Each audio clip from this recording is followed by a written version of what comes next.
Hey everyone. Welcome back for the third and final part of The Yellow Flash and His Son. As always, huge thanks to all of my Patreons. Making these videos would be impossible without you guys' support, especially with all the restrictions YouTube places on my type of content. After this video, feel free to head over there, where you can find about 50 other different stories to enjoy. Also, feel free to send me any messages over there if you have any questions or even if you just want to chat. Link to all of that will be in the description. Anyways, everyone, enjoy the video. Chapter 6. The battlefield was a chaotic symphony of destruction, a three-front war that would have broken any lesser team. But this was Team 7, forged in the fires of Naruto's relentless training and tempered by S-rank missions. They did not break. They adapted. From the sky, Deidara laughed maniacally as his C2 dragon swooped down on Naruto.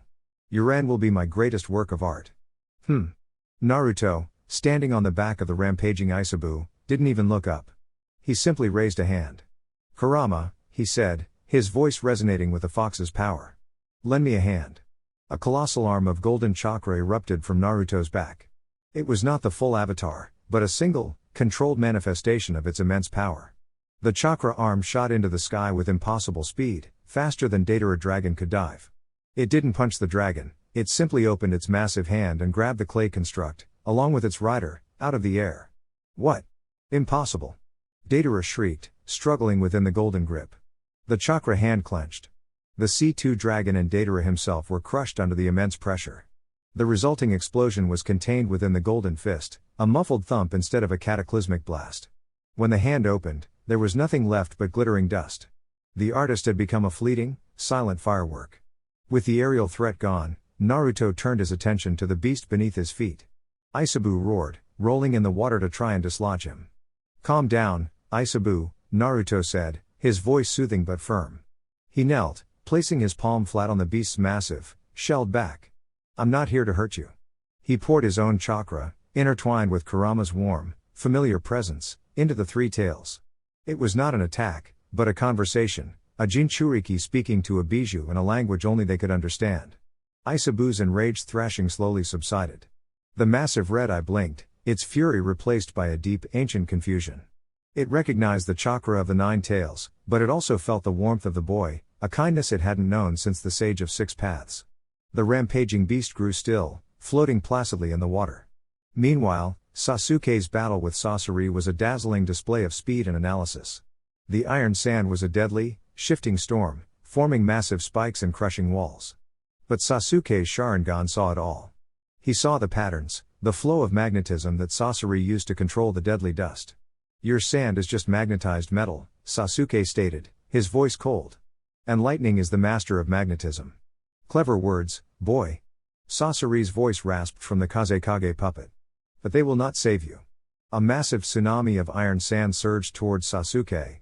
Sasuke didn't retreat. He charged forward, his hand crackling with a blinding light. Chidori Nagashi. He didn't strike the sand, he released a wave of lightning chakra around his entire body. The electromagnetic field disrupted Sasori's control, and the tsunami of iron sand collapsed into a heap of inert dust. In that moment of shock, Sasuke struck. His Chidori blade sliced through the Kage puppet, shattering the masterpiece of eternal art into 100 pieces. From the wreckage, a small, hunched figure with red hair emerged, a grotesque puppet body that was Sasori's true form. You destroyed my collection. Sasori shrieked, lunging forward with poison blades emerging from his arms. Antidote complete, Sakura announced from the shoreline. She tossed a small syringe to Sasuke. At the same time, she slammed her fist into the ground. Cherry blossom clash. The earth beneath Sasori erupted, shattering his puppet body and sending him flying towards Sasuke. Sasuke caught the antidote, injected it into his leg to counteract any potential poison, and met the flying puppet body with a final, devastating Chidori.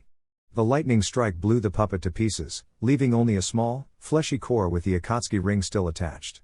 The master of puppets was dead. The battle was over. The silence was broken only by the gentle lapping of the lake's water. Naruto, his work with Aisabu done, created 100 shadow clones. They surrounded the now docile-tailed beast. Uzumaki sealing art, 4 symbols bijou seal, he commanded. The clones slammed their hands onto the beast's shell, and a massive, swirling vortex of Fuinjutsu enveloped the three tails, drawing it into the large containment scroll Sakura held. They returned to Konoha, victorious. The mission was a complete success. The Akatsuki had lost 2 more members, and a tailed beast had been secured. Minato met them at the village's high-security storage vault, a deep underground bunker protected by the most powerful seals in Konoha. "You have done well," he said, his pride evident. "All of you." He took the heavy scroll from Naruto. "This will be kept here, under my personal guard, until the council decides what is to be done with it." Naruto nodded, a sense of weary relief washing over him. He turned to leave the vault, his team behind him. The heavy door began to close. Just as the door was about to seal, a swirling vortex appeared in the center of the room, right next to Minato. Minato spun, a Hiraishin kunai already in his hand. But it was too late. The masked man, Tobi, was already there. "Don't mind if I do," Tobi said cheerfully. He simply reached out, his hand phasing directly through Minato's body as the Hokage tried to strike him. Tobi's fingers closed around the containment scroll. "Until we meet again, Hokage-sama," Tobi chuckled. And with a final swirl, he and the scroll containing the 3 tails vanished, leaving Minato standing alone in the sealed vault, his eyes wide with cold, horrified realization. He hadn't been defeated. He had been robbed. The enemy hadn't fought them for the prize, they had let Konoha do all the hard work, only to steal it away at the last possible second. The heavy vault door had not even finished closing when Naruto felt it, a spike of alien chakra and his father's sharp, explosive anger. Without a word, he spun around, Team 7 at his heels, and burst back into the vault. They were met with a scene of stark, infuriating emptiness. The containment scroll was gone. Minato stood alone in the center of the room, his hand clenched into a fist so tight his knuckles were white, his body trembling with a rage Naruto had not seen since the night of the Kyuubi attack. "He was right here," Minato said, his voice a low, dangerous whisper. "I struck him, and my hand passed right through him." He took the scroll and vanished. Sasuke's Sharingan scanned the room, finding nothing. No trace. No residual chakra. "It's the same space-time jutsu as before. He let us do all the work," Sakura breathed, the strategic brilliance of their enemy dawning on her with horrifying clarity. The fight with Sasori and Deidara. It was just a distraction. A way to keep us busy while he waited for the prize. The humiliation was a bitter pill. They had won a spectacular victory, only to be outplayed on a level they hadn't even been aware of. They hadn't been fighting the Akatsuki's main force, they had been fighting the pawns while the king waited to claim the board. The emergency council convened an hour later was the grimmest yet. The mood was not one of defeat, but of cold, hard fury. "This Tobi is the leader," Minato stated, his voice flat and devoid of emotion. "His abilities, his strategy. He is the true threat. The others are merely his tools." "An enemy who cannot be touched," Tsunade said, slamming her fist on the table. "How do we fight a ghost?" "He can be touched," Naruto spoke up, his voice cutting through the despair. All eyes turned to him. "I saw it in the Uzumaki temple. He has to become solid to interact with the world. When he tried to pull me into his dimension, he was tangible. When he grabbed the scroll from my father, he was tangible." A minuscule window, Shisui, who had been summoned to the council, observed, his expression grim. "Too small to exploit in a direct confrontation." "Then we won't fight him directly," Naruto countered, his mind racing. "We don't have to beat him in a fight. We just have to be faster than him." He looked at his father. "We have the Hiraishin. His jutsu is a defensive reaction. Ours is an instantaneous, offensive action. If we can mark him, or mark something he's about to touch." "The scroll," Minato finished, his eyes lighting up with a flicker of hope. "I could have placed a seal on the scroll itself. The moment he touched it." "It's a start," Jiraiya said. "But it doesn't solve the problem of the other bijou. They've already taken the 2, 3, and 4 tails. They'll be moving on the next target." "The 5 tails, Kokuo," Minato said, turning to the map. "It's Jinchuriki is Han, of Iwagakure. Aniki would never ask for our help." "No," Jiraiya corrected him, unrolling a new intelligence scroll. "My network just confirmed. The Akatsuki already have him. They struck during the chaos. We're a step behind. The next logical target is the 6 tails, Seiken. It's Jinchuriki is Utakata," Minato said. "A missing nin from the mist. His location is unknown." "But not to everyone," a new voice said. Mei Terumi, the 5th Mizukage, appeared on the room's communication monitor, her face grim. "Hokage Dono. My apologies for the intrusion. My Anbu have been tracking Utakata for months. He is a powerful shinobi, but he is alone, and he refuses our protection. He is currently in a remote region of the Land of Water. The Akatsuki will be there soon," Naruto stated. Then we will be there first, Minato declared. His gaze fell upon his son. The mission was clear. Naruto. Take your team to the land of water. Your new objective is not to capture or seal. It is to find Utakata and protect him. Convince him to accept our aid. A Jinchuriki is not a weapon to be contained, they are a person to be protected. You are the only one who can make him understand that. We'll need support, Sakura said. Utakata is a missing nin. He won't trust us. He won't, Minato agreed. Which is why you won't be going alone. He looked at the screen. Mizukage Dono, I propose a joint operation. My Team 7, and your best tracking unit. Mei smiled. I have just the team. Zabuza and Haku are already en route to your position. They will rendezvous with you at the border. The plan was set. A new kind of mission. Not an attack, not a capture, but a protection detail. An alliance of shinobi to save one man from the world's most dangerous organization. As Team 7 prepared to depart, Naruto took a moment to stand before the memorial stone, his gaze lingering on Itachi's name. It's starting again, he whispered to the quiet stone. But this time, we're not just fighting to win. We're fighting to save them. All of them. He turned, his expression one of unyielding resolve. The hunt for the Akatsuki had become a race, and he would not let them claim another victim. The rendezvous point was a quiet, mist-shrouded clearing on the border between the land of fire and the land of water. Team 7 arrived to find two figures waiting for them, their silhouettes cutting sharp lines against the gray backdrop. Zabuza Momochi stood with his arms crossed, his massive executioner's blade strapped to his back, his presence as intimidating as ever. Haku stood beside him, her expression calm and serene, a stark contrast to her partner's demonic reputation. You're late, brat, Zabuza grunted, though there was no real heat in his words. It was his version of a friendly greeting. Good to see you too, Zabuza, Naruto replied with a small smile. Haku, it's good to see you well. Haku bowed respectfully. You as well, Naruto-sama. It is an honor to serve alongside you and your team. Her gaze flickered briefly to Sasuke and Sakura, acknowledging them with a polite nod. The two teams, a physical embodiment of the new Leaf Mist Alliance, set off immediately. The journey through the land of water was damp and quiet. Zabuza and Haku moved with a familiarity born of their homeland, guiding them through treacherous marshlands and hidden waterways. Utakata is a master of water style and bubble ninjutsu, Haku explained as they traveled. He is reclusive and deeply distrustful of the great villages, especially the mist, due to his past. He sees his tailed beast not as a partner, but as a curse that has ruined his life. A familiar story, Naruto said quietly, his thoughts drifting to Gaara. They found him in a secluded, fog-drenched marsh, surrounded by giant, iridescent soap bubbles that drifted lazily through the air. Utakata was a handsome young man with a quiet, melancholy air, a bamboo pipe in his hand. He watched their approach with cold, indifferent eyes. Shinobi from Konoha and Kirigakure, Utakata said, his voice a soft, detached monotone. A strange alliance. If you are here to try and drag me back to that wretched village, you are wasting your time. We're not here to take you anywhere, Naruto said, stepping forward, his hands held open in a gesture of peace. We're here to protect you.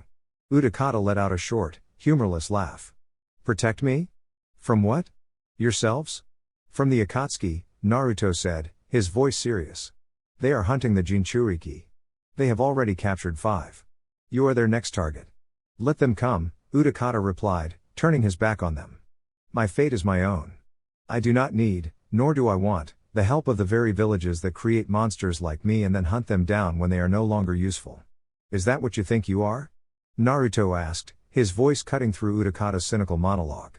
A monster? A tool? Is that all you see when you look at yourself? Utakata froze, the words striking a nerve. I am a Jinchuriki too, Naruto continued, stepping closer. I carry the 9 tails. I know what it's like to be feared, to be hated, to feel the beast inside you. But that beast is not a curse. It is a part of you. And you are not alone. Before Utakata could respond, a new voice, slick and oily, echoed through the marsh. How touching. A little support group for the world's monsters. From the mist emerged 2 new figures in Akatsuki cloaks. One was a massive man with blue skin, gills, and a monstrous, bandaged sword on his back, Kisame Hoshigaki, another of the 7 swordsmen of the mist. The other was a man with slicked back green hair and piercing, intelligent eyes, a cruel smile playing on his lips. Kisame, Zabuza growled, his hand instantly going to his blade. You traitorous scum. Zabuza, Kisame grinned, revealing his shark-like teeth. Still playing the loyal dog, I see. My Seimata is thirsty. She'll enjoy tasting the chakra of 2 Jinchuriki today. Utakata, get back, Naruto yelled. But the green-haired Akatsuki member was already moving. He wasn't fast, but his movements were strange, almost serpentine. My apologies, he said, his voice smooth and hypnotic. But our primary target comes with us. Jutsu, Serpent's Coil. He made a single hand sign, and the very mist around them seemed to solidify, forming into dozens of translucent, coiling serpents of water and chakra. They weren't attacking, they were binding, trapping Team 7 and Zabuza's team in place. It's a wide-scale paralysis jutsu, Sakura cried out, struggling against the chakra coils. Utakata, seeing his chance to escape the conflict, turned to flee. But Kisame was there in an instant, his massive Seimata swinging down. You're not going anywhere. Utakata tried to block with his bubble pipe, but the Seimata, a living weapon, shredded it and scraped against his arm, greedily devouring his chakra. Now, the green-haired man said, walking calmly towards the struggling Utakata. Let's not make this any more difficult than it needs to be. Naruto, trapped in the paralyzing mist, grit his teeth. He closed his eyes, his golden Kyuubi aura flaring to life, burning away the binding coils around him. I don't think so. He shot forward, a Rasengan in hand, aiming for the green-haired man. But the man just smiled, and the mist around Naruto thickened, its paralyzing effect intensifying tenfold. Naruto's body seized up, his Rasengan sputtering and dying just inches from its target. Your tailed beast's power is impressive, the man said, looking down at the frozen Naruto. But my jutsu doesn't just bind the body, it binds the chakra itself. The more you struggle, the tighter it holds. He leaned in close. My name is Yakashi. Tobi-sama will be pleased with my work today. It is a pleasure to finally meet the boy who has caused us so much trouble. He turned his back on the paralyzed Naruto and walked towards Kisame and the captured Utakata. We have what we came for. Let's go. Naruto could only watch, his body a prison, as the Akatsuki prepared to leave with their prize. He had failed. Paralyzed. Powerless. Naruto could only watch as Yakashi and Kisame vanished into the oppressive mist, taking Utakata with them. The slick, confident words of the Akatsuki's new strategist echoed in his mind, a testament to his own failure. He had walked into a trap, and his power, the overwhelming force that had ended a war, had been neutralized with a single, elegant jutsu. The golden aura around him sputtered and died, and the chakra-binding mist coiled even tighter, the feeling of utter helplessness a cold poison in his veins. Beside him, he could feel Sasuke's furious, impotent rage and Sakura's frantic, analytical mind working against the paralysis. Zabuza and Haku were equally trapped, their own considerable skills rendered useless. Don't struggle. Sakura's voice was sharp, strained. He was right. The more chakra we exert, the stronger the bind becomes. It's feeding on our own power. She closed her eyes, her medical training taking over. Everyone, relax your chakra networks completely. Let the jutsu settle. I need to analyze its flow. It was a difficult command to follow, especially for Naruto and Sasuke, whose instincts screamed at them to fight back with brute force. But they trusted her. They forced their bodies to go limp, surrendering to the jutsu's hold. Sakura, with her masterful control, began to carefully extend a thin, precise thread of her own chakra into the mist. She wasn't fighting it, she was reading it, dissecting it. It's a water-style paralysis jutsu, but it's not attacking the muscles, she murmured, her brow furrowed in concentration. It's vibrating. It's using a specific frequency to disrupt the synaptic signals between the brain and the nervous system. It's brilliant. Can you break it? Zabuza grunted, his voice tight. Brilliance can be countered, Sakura replied, a flicker of her master's confidence in her voice. It's like a lock. I just need to find the right key. For what felt like an eternity, she worked, her chakra surgeon's scalpel, testing frequencies, looking for the precise vibration that would disrupt the jutsu's harmony. Finally, she found it. Got it. She focused her chakra and released a single, sharp pulse of energy, perfectly tuned. The coiling serpents of mist around them shuddered, their form breaking apart as the binding frequency was shattered. Sensation returned to their limbs with a painful rush of pins and needles. They were free. Haku looked at Sakura with a new level of respect. Your medical ninjutsu is remarkable. She's a student of Tsunade-sama, Naruto said, his voice low and grim as he got to his feet. He looked at the spot where Utakata had been taken. And she's a member of my team. A team that just failed its mission. The journey back to Konoha was a long, heavy silence. The weight of their failure was a palpable presence. Naruto didn't speak a word, his usual confidence replaced by a cold, simmering fury directed entirely at himself. He had been arrogant. He had believed his power was the answer to everything, and Yakashi had proven him wrong with chilling efficiency. He stood before his father in the Hokage's office and delivered the report, his voice flat, his gaze fixed on the floor. The Six Tails has been taken. I underestimated the enemy. I was careless. I failed. I take full responsibility. Minato listened, his face impassive. He didn't offer words of comfort. He didn't offer excuses. He let his son stand in the harsh reality of his failure. This was a lesson that could not be softened. The Akatsuki now possess 6 of the 9-tailed beasts, Minato said later, in the emergency council meeting. The mood was dire. They have a new strategist, a man named Yakashi, whose abilities can neutralize even Naruto's Kyuubi chakra. They are no longer just collecting monsters, they are being led by a genius. Their next target is obvious, Jiraiya said, pointing to the map. The 7 Tails, Chome. Its Jinchuriki, Fu, is from Takigakure, the village hidden in the waterfall. A reclusive village, fiercely proud, Tsunade added. They will never ask for our help. Then we will not give them a choice, Minato declared, his voice hard as steel. He turned to Naruto, who had been standing silently in the corner of the room. You have learned a valuable, painful lesson today, Naruto. You have learned that power alone is not enough. Now, you will use that lesson. He looked at his son, no longer with a father's sympathy, but with Akage's unyielding command. I am sending Team 7 to Takigakure. Your mission is not to ask, not to negotiate. Your mission is to find their Jinchuriki, Fu, and protect her, whether her village wants you to or not. You will not fail again. Naruto looked up, his blue eyes no longer filled with shame, but with a cold, burning fire. The humiliation of his defeat had been forged into a diamond-hard resolve. We won't, he said, his voice a quiet promise. He turned and left the room.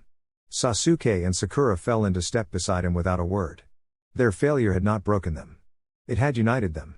The shame they felt was a shared burden, and the determination to redeem themselves was a shared vow. The hunt was on again, but this time, it was not just a mission. It was personal. And Team 7 would not be outsmarted again. Takigakure, the village hidden in the waterfall, was a fortress of nature. The village itself was hidden behind a colossal waterfall, its entrance a closely guarded secret. The entire country was a dense, vertical jungle of massive trees and treacherous cliffs. It was a nation that had relied on its natural defenses to remain isolated and independent for centuries. For Team 7, it was just another obstacle. The entire waterfall is a barrier, Sasuke observed, his Sharingan active as they stood on a cliff opposite the massive curtain of water. It's laced with chakra. Anyone passing through would trigger a dozen alarms. The villagers use a specific chakra frequency to pass through safely, Sakura added, her own sensory skills analyzing the flow. It's complex.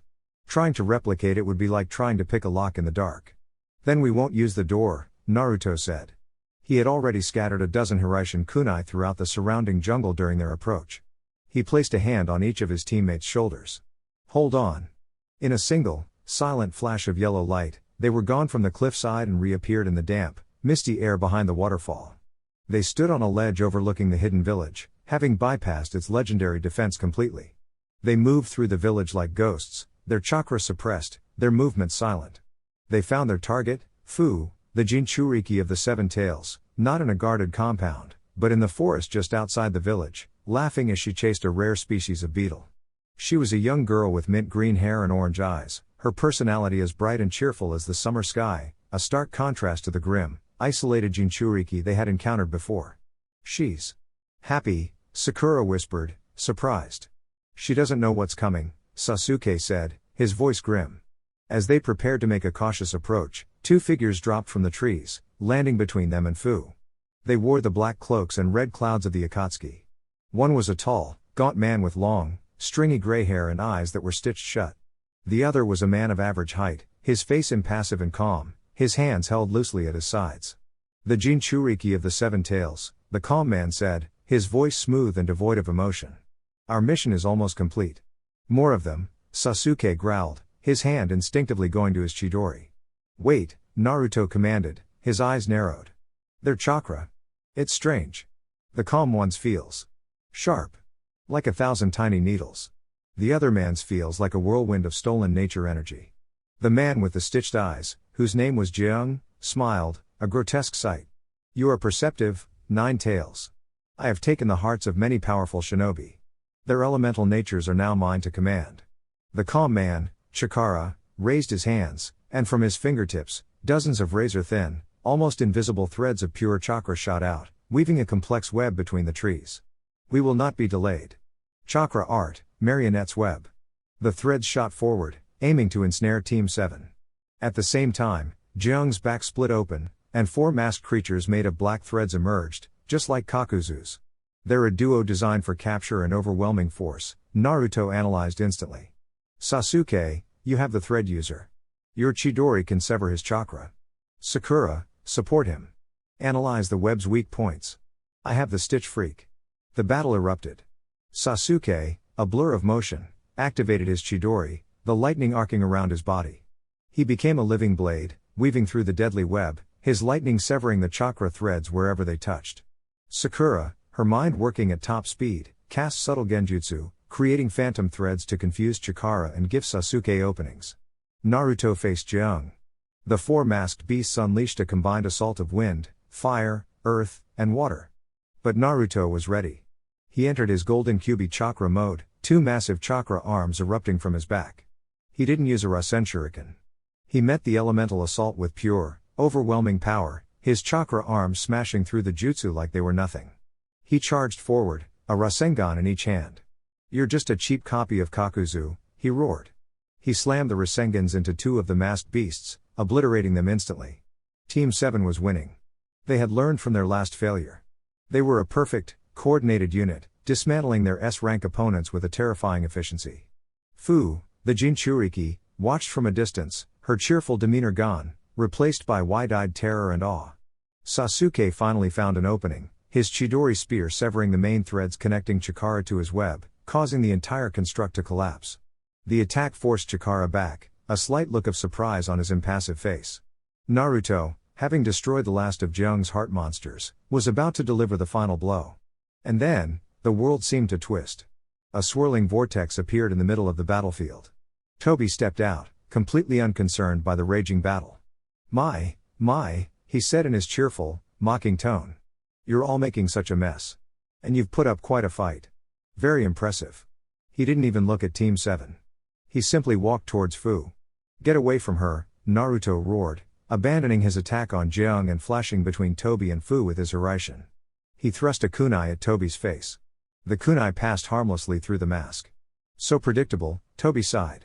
As Naruto's attack passed through him, Tobi's hand became solid for a fraction of a second, grabbing the terrified Fu by the arm. No, Naruto yelled, spinning around, a Rasengan forming in his hand. But it was too late.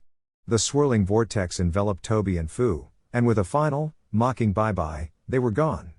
Jeong and Chikara, their objective complete, disengaged and vanished into the trees. Team 7 stood alone in the silent forest. They had won the battle. They had defeated 2 more S-rank members of the Akatsuki. But they had lost the war for this day. Tobi had appeared, ignored their power completely, and had taken the prize from right under their noses. Naruto looked at his hands, then at the spot where Fu had been. The rage, the frustration, the bitter taste of failure, it was all there. But this time, it was mixed with a cold, terrifying clarity. Their enemy wasn't just strong. He was playing by a different set of rules entirely. He looked at his teammates, then back towards the land of fire. He knew what had to happen next. We're going home, he said, his voice low and dangerous. My father needs to call a summit. Now. The world needs to know that the Akatsuki has just declared war on all of us. The journey back to Konoha was a silent, grim affair. The sting of failure was a sharp, cold presence between the members of Team 7. They had performed flawlessly, defeated S-rank opponents, and had still been outmaneuvered by an enemy playing a completely different game.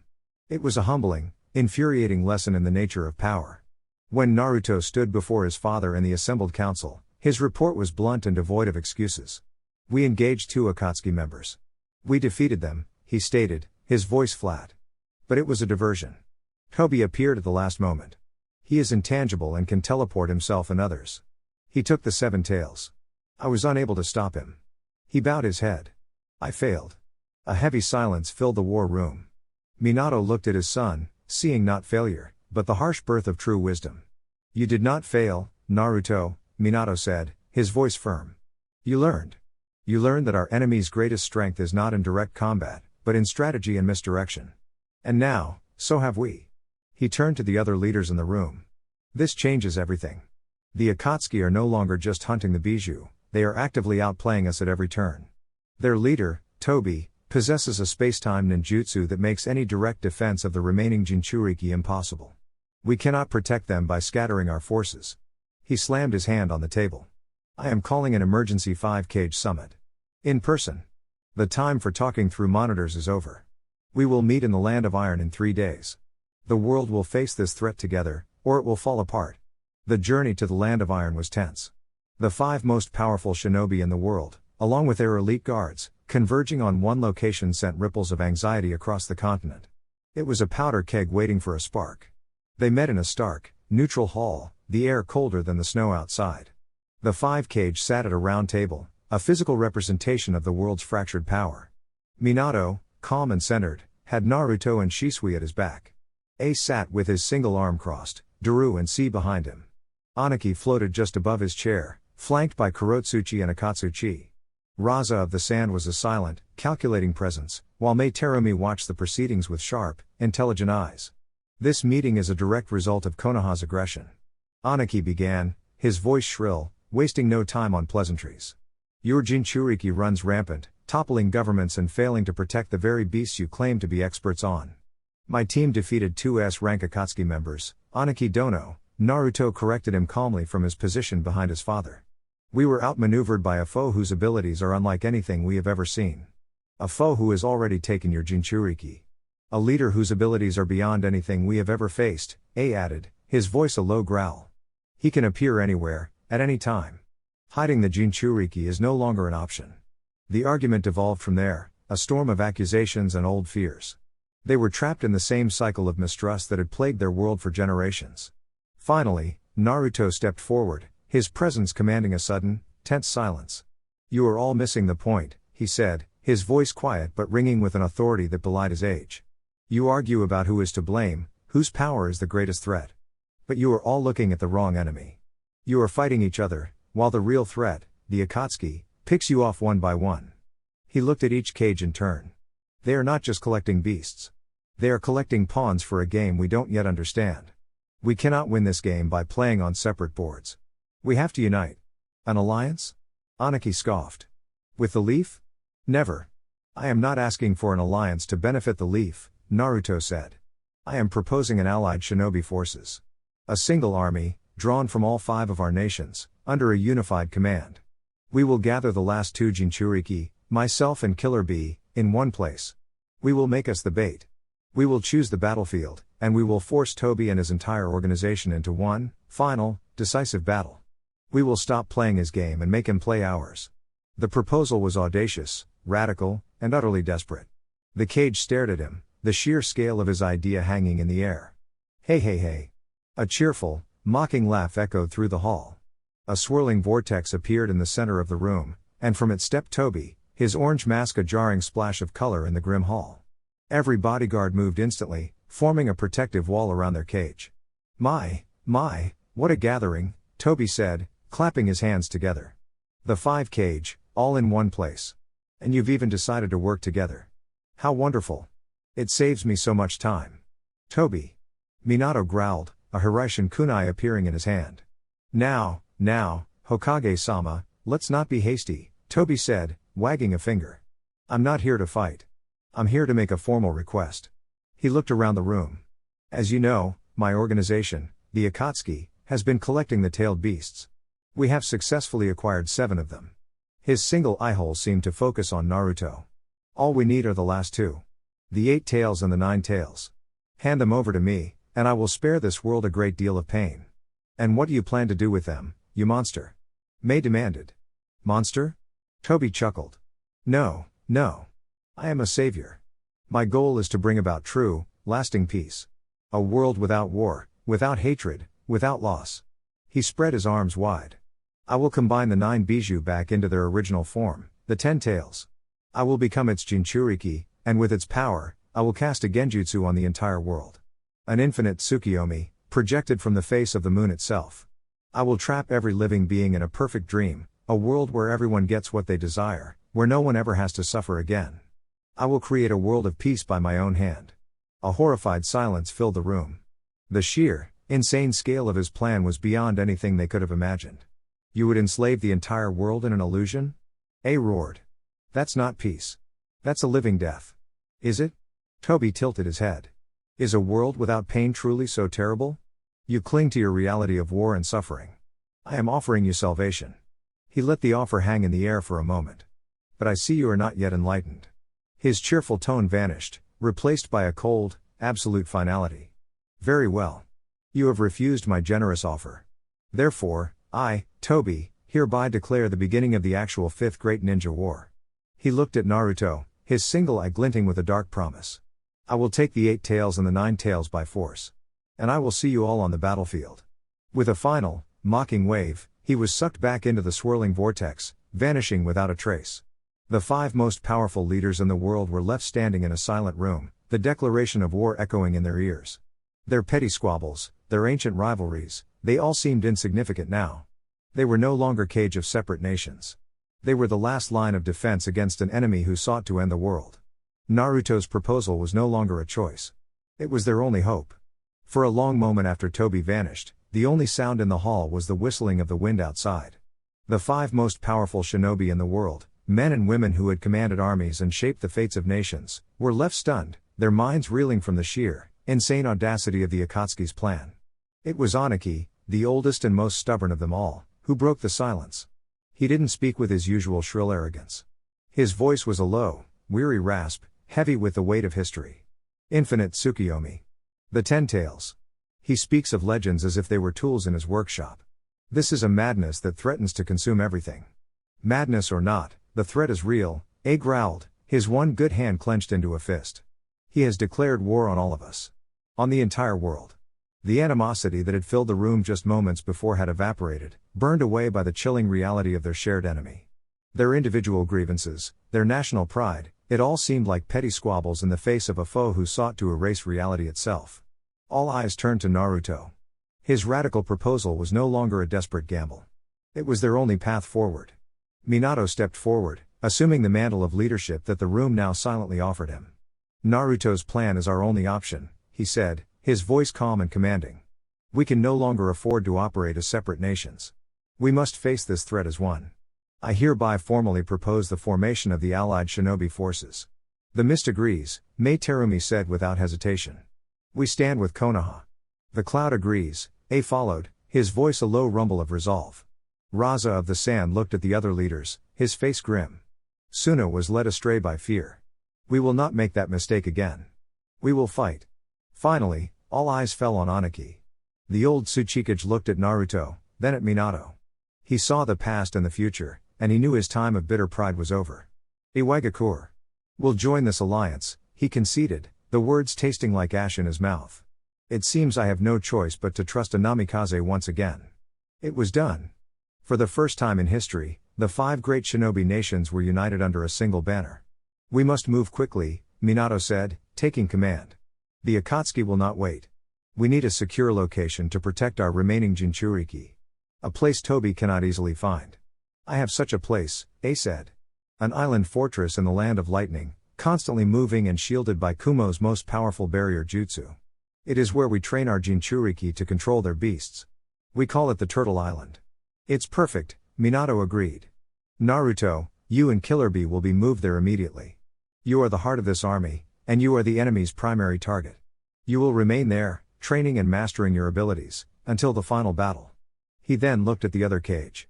I will act as Supreme Commander, coordinating our strategy from a central command post. Aniki, you will act as field commanders for your respective fronts. But we need a leader for our most critical asset.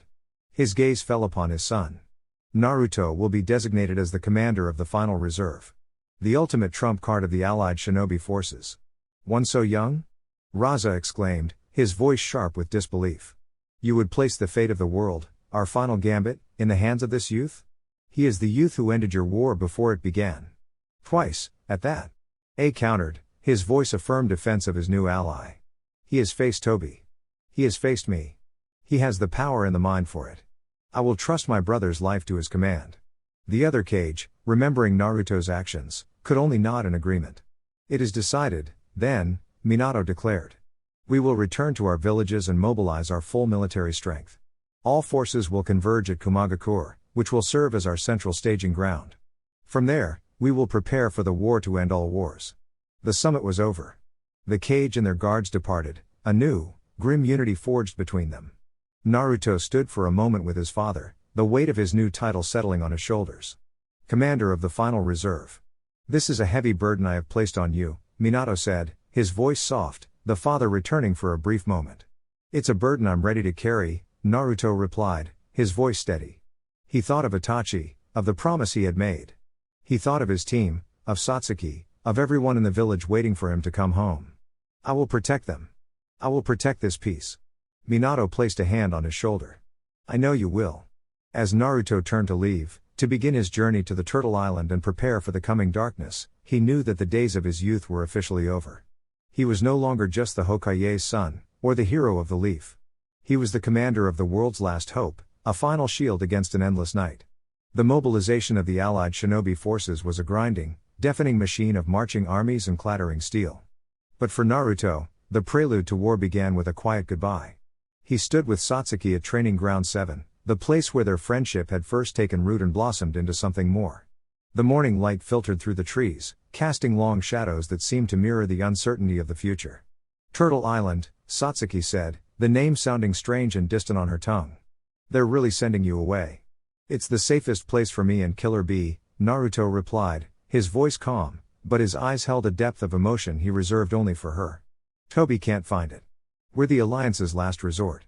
The final card to play. I know, she said, her dark eyes searching his. But it doesn't feel right. Team 7 should be on the front lines, with you.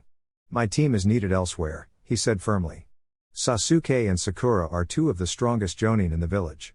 My father will have them on the most critical missions. And you, he reached out, his hand gently brushing a stray strand of hair from her face, have your own duty. Protect the village. Protect our home. She leaned into his touch, her fierce Uchiha pride softening in his presence. You're a terrible romantic, you know that? Sending your girlfriend off with a mission order. A small, genuine smile touched Naruto's lips. It's the only way I know how to say, be safe. He didn't say anything more. He didn't need to.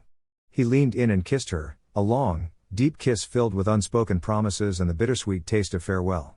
It was a promise to return, a promise to end this war, a promise to come back to the life they had built together.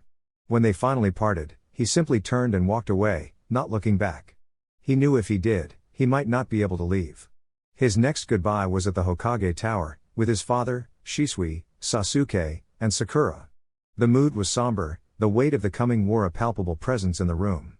The escort is ready, Minato said, his voice that of the Hokage, though his eyes held a father's worry.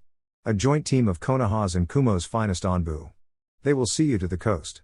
It seems excessive, Sasuke noted, his arms crossed. Naruto could get there faster on his own. This isn't about speed, Naruto countered, looking at his teammate, his friend. It's about security and politics. It shows the world, and our own forces, the value the Alliance places on its Jinchuriki. It's a message. Sasuke met his gaze and nodded, understanding the strategic implication. The rivalry that had once defined them had been forged into a powerful, unspoken respect. They were two sides of the same coin, Konoha's greatest weapons. Be careful, sensei, Sakura said, her voice filled with a quiet strength that made Naruto proud. Come back in one piece. I don't feel like putting you back together again. I'll hold you to that, Naruto said with a grin. Shisui, who had been unusually quiet, stepped forward and pulled Naruto into a fierce hug. You take care of yourself, little brother, he whispered, his voice thick with emotion. The loss of Itachi was a wound that still felt fresh, and the thought of sending another brother into the heart of danger was almost too much to bear. And this? For him. For him, Naruto repeated, his own voice tight. Finally, he stood before his father. Minato placed a hand on his shoulder. You carry the hopes of the entire world, Naruto. But you do not carry it alone. He pressed a single, pristine Hiraishin kunai into his son's hand. I will be commanding the war from central headquarters. But my heart will be with you. If the worst should happen, if the island is compromised. You know what to do. I know, Naruto said, gripping the kunai. It was more than a weapon, It was a connection, a promise that he was never truly alone. With a final nod to his friends and his father, Naruto vanished in a yellow flash. The journey to the land of lightning was swift and silent. Naruto met his escort at the border, a team of 10 elite shinobi, their faces hidden by porcelain masks. They moved with a speed and stealth that was breathtaking, a testament to the combined strength of the two great villages.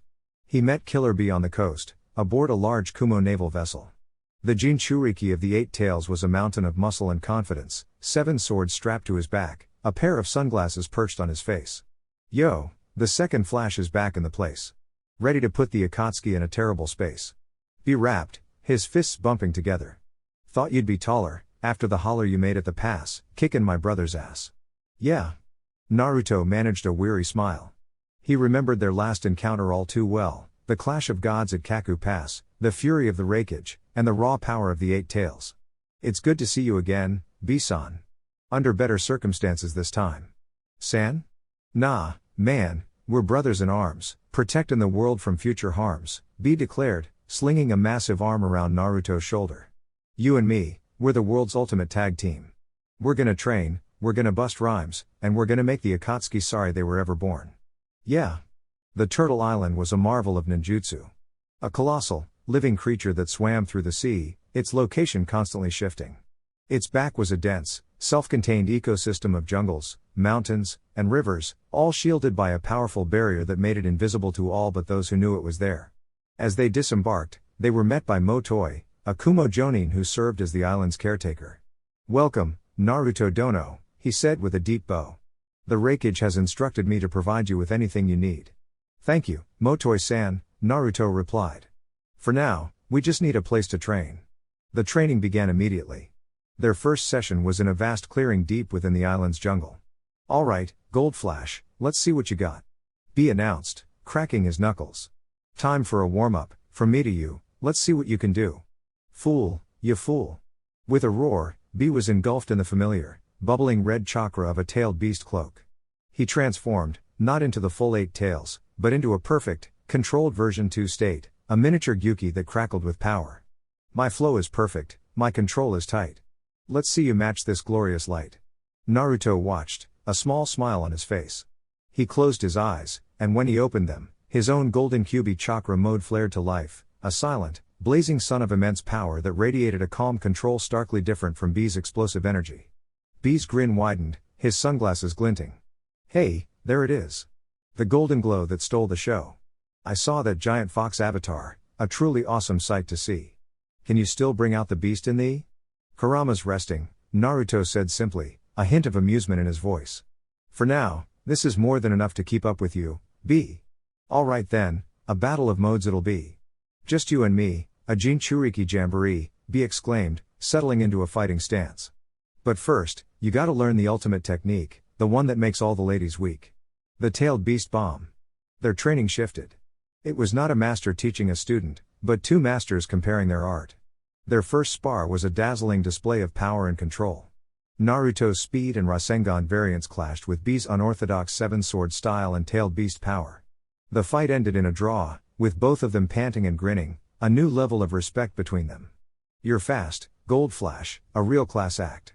But your taijutsu lacks a certain impact, B declared, sheathing his 7 blades. You fight with your fists and your speed, a noble creed, indeed. But against a true master of the blade, your defense could be better made. Naruto considered his words. B was right. He was a master of taijutsu and ninjutsu, but he had never formally trained with a weapon beyond his kunai. It was a potential weakness. You're a natural, a prodigy, it's plain to see. So let me teach you the way of the sword, the art of the free. B offered, pulling a simple katana from a weapons rack. Acrobatic kenjutsu, the Kumo style. It'll give your fighting a brand new smile.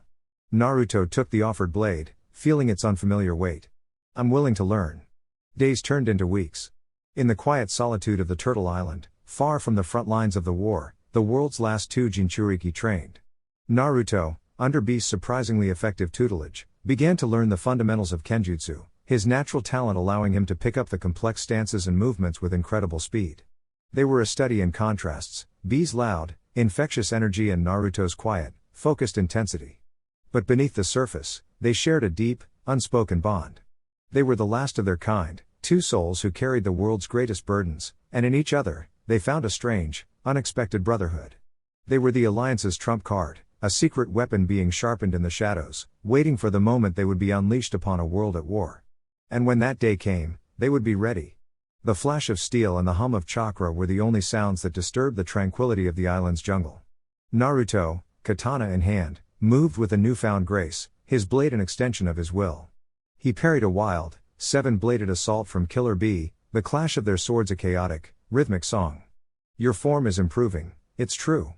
But your heart's not in it, what's wrong with you? Be wrapped, disengaging with a backflip. You fight with your head, a strategic art. But a swordsman's true strength comes from the heart. Naruto lowered his blade, a thoughtful expression on his face. Bee was right. He was mimicking the movements, mastering the technique, but he hadn't found the why behind it. His fists were for protecting. His Rasengan was for overwhelming. His Hiraishin was for ending fights. What was the sword for? Their philosophical debate was cut short by a sudden, chilling shift in the atmosphere. Naruto's head snapped up, his sensory ability screaming a warning. A powerful, malevolent chakra signature had just appeared on the island.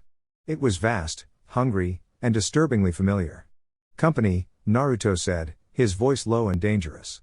Bee nodded, his goofy demeanor vanishing, replaced by the grim focus of a veteran warrior. And it ain't friendly. That chakra. It feels like Saimata. They moved instantly, two golden blurs streaking through the jungle towards the disturbance. They found him standing at the edge of a massive, thundering waterfall that cascaded into a deep, dark pool. It was Kisame Hoshigaki, the monster of the hidden mist, his bandaged sword, Saimata, resting on his shoulder. Well, Kisame grinned, his shark-like teeth glinting. Look what the tide brought in. The 8 tails and the 9 tails, all wrapped up in a neat little package. Tobi-san's intelligence was perfect, as always. Kisame, Bee growled. You traitorous shark-faced freak. I'm gonna skin you and make a new set of boots, you hear me speak. Your rhymes are as dull as ever, Bee, Kisame chuckled. And you, Naruto Uzumaki. The second flash. Saimata is trembling with excitement. She can't wait to taste the Kyuubi's chakra. This island is a sanctuary under the protection of the Allied forces, Naruto stated, his hand resting on the hilt of his new katana. Leave now, and you might survive. Kisame just laughed, a harsh, grating sound. I like your spirit, boy. He swung Saimata off his shoulder and slammed its tip into the ground. Water style, super shark bomb jutsu. A colossal shark made of water erupted from the waterfall behind him, so massive it blotted out the sun. It didn't just attack, it absorbed the chakra from the very air around it, growing larger, more powerful. I'll handle the fish, Bee yelled, entering his version 2 state and charging the water shark head on. Naruto faced Kisame. It's just you and me. I was hoping you'd say that, Kisame grinned. He charged, his speed deceptive for a man his size. Naruto met him, his katana a blur. Their blades clashed, and Naruto was immediately on the defensive. Kisame's kenjutsu was on another level. It was brutal, powerful, and backed by a monstrous strength. Naruto was skilled, but Kisame was a master, one of the 7 swordsmen. He was being systematically pushed back towards the waterfall. You're just a boy playing with a sword. Kisame taunted, his Saimata scraping against Naruto's katana, the living blade trying to devour his chakra. You have the power of a demon, but you fight with the heart of a child. You're afraid of what you are. The words, combined with the oppressive, hungry chakra of Saimata, struck a deep, discordant note within Naruto. He faltered, his concentration wavering for just an instant. Kisame seized the opening, his foot sweeping Naruto's legs out from under him. Naruto tumbled backward, falling through the curtain of the waterfall and into the dark pool below. The world went silent. He sank into the cold, dark water, and as he did, he found himself in another place entirely. He was no longer in the pool, but in a dark, twisted version of his own mindscape. The serene forest was gone, replaced by a sewer-like chamber, ankle-deep in murky water. Before him, sitting on a throne of black stone, was himself. Or rather, a version of himself. This Naruto's eyes glowed with a malevolent red light, his smile a cruel, twisted sneer. His body was wreathed in the dark, hateful chakra of the Kyuubi as it had once been. Well, look who finally decided to visit, Dark Naruto said, his voice a venomous echo of Naruto's own. Come to face the truth, have we? The part of you that you keep locked away. Who? What are you? Naruto asked, his voice uncertain. I'm the part of you that trembles under the weight of your father's coat, the dark figure laughed, the sound sharp and cruel. I'm the suffocating pressure of being Konoha's second flash before you could even tie your own shoes. I'm the cold knot in your stomach every time you have to be the perfect commander, the perfect hero, the perfect son. I am the part of you that knows the peace you protect is built on a mountain of bodies you put there yourself. Dark Naruto stood up, his form crackling with power. That swordsman was right. You are a child. You hold back. You talk of peace and trust, but you carry the world's greatest weapon inside you. Let me out. Together, we could use that power without restraint, without hesitation. We could force the world into a peace so absolute they would never dare to even think of war again. Back in the real world, Naruto's body floated limply in the dark pool. B, having defeated the water shark, saw that his friend was in trouble. He knew this place. It was the waterfall of truth, a place where Jinchuriki had to confront their own inner demons. Naruto, don't listen to him, B yelled, standing at the edge of the pool, his voice echoing through the waterfall. You gotta face the hate, don't be late. Tame the beast inside, nowhere to hide. Kisame landed beside him, a cruel smile on his face. It's too late. The boy is lost in his own hatred. Seimata can feel it. He's ripe for the taking. In his mindscape, Naruto stared at his dark half. He saw the pain, the pressure, the cold logic born of war. He saw everything he had fought so hard to control and overcome. He could fight it, try to suppress it, just as he had done his whole life. But B's words echoed in his mind. Face the hate. He didn't raise his fists. He didn't form a Rasengan. He simply looked at his dark self and smiled, a sad, knowing smile. You're right, Naruto said quietly. You are me. And thank you. Dark Naruto froze, his sneer faltering. What? Thank you, Naruto repeated, stepping forward. For carrying the weight I couldn't. For shouldering the pressure. For being the part of me that was willing to make the hard choices at Kaku Pass. I wouldn't be who I am today without you. He opened his arms. But I don't have to be afraid of that strength anymore. I have friends who trust me. I have a family that loves me. I have a village to protect. And I need all of myself to do it. He embraced his dark self. For a moment, the dark figure struggled, lashing out with the cold chakra of ruthless logic. But then, faced with an acceptance it had never known, it slowly dissolved, not in defeat, but in union, merging into Naruto's being. In the real world, Naruto's eyes snapped open. They were no longer just blue. They were a brilliant, burning gold, radiating a power that was perfectly calm, perfectly controlled. He rose from the water, his Kyuubi chakra mode flaring to life, but it was different now. It was brighter, purer, more complete. He had not just conquered his inner demon, he had accepted it. He was whole. He looked at Kisame, a serene smile on his face. Sorry to keep you waiting. He held out his hand, and the katana he had dropped flew from the bottom of the pool into his grasp, now glowing with a golden aura. Let's finish our dance. Kisame stared, his confident grin replaced by a look of genuine shock. The chakra radiating from the boy was immense, but it was completely devoid of the hatred and malice that Seimata craved. It was pure, positive energy. What? What are you? I'm Naruto Uzumaki Namikaze, Naruto said, his voice calm and absolute. And I'm the Jinchuriki of the nine-tailed fox. He moved, and this time, he was not just a student of the blade. He was a master. He moved with the Hiraishin's speed and a swordsman's grace, his golden blade a blur of light. Kisame, the legendary swordsman, was completely, utterly outmatched. The fight was over in seconds, ending with Naruto's glowing blade held gently against Kisame's throat. It's over, Kisame, Naruto said. Seimata, recognizing the overwhelming power of a true master, trembled and fell from Kisame's grip, clattering to the ground. B watched, his jaw slack. Whoa! He did it. He really did it. He tamed the beast, became the best, and put the shark man to the test. But as Naruto stood victorious over the defeated swordsman, a swirling vortex materialized behind Killer B. Tobi appeared, silent and immediate. The main course arrives, Tobi said, his voice devoid of its usual cheer. B spun around, reacting instantly, but Tobi was already moving, his hand phasing through B's defensive guard. Before Naruto could cross the distance, even with his Hiraishin, Tobi's hand solidified on B's chest. The space around them twisted, and both Tobi and Killer B vanished. A single, severed tentacle of the eight tails flopped onto the ground. Naruto froze, his victory turning to ash in his mouth. He had defeated Kisame, but it was a feint. Kisame was just the distraction. The real target had been B. He looked at the twitching tentacle, and then at the empty space where his friend had been. He could feel the faint echo of Gyuki's chakra in the severed limb. It was a classic escape jutsu, a trick B must have used before. B was alive, hiding, but Tobi had a piece of him. A piece of the eight tails. Naruto looked out from the waterfall, his gaze distant. The island was no longer safe. Tobi knew where they were. Their training was over. It was time to join the war. The eve of the final day. The severed tentacle of the eight tails lay on the damp stone, a grim trophy from a battle that had been won and lost in the same instant. Naruto stood over it, the golden aura of his perfected Kyuubi mode fading, replaced by a cold, hard fury. He had been outplayed. Tobi had used one of his most powerful members as a sacrificial pawn, a simple distraction to achieve his true objective. He's alive, Naruto said, his voice a low growl. He could sense B's real chakra signature hiding deep within the jungle, the escape jutsu having been a success. But Tobi has what he came for. He knelt, placing a hand on the tentacle. The amount of Gyuki's chakra within it was small, but it was potent. He knew, with a chilling certainty, what it meant. Naruto, my bro, that was a close one, you know. The real killer B said, emerging from the trees, looking shaken but unharmed. That masked man's jutsu is no joke, he almost had me, it's true.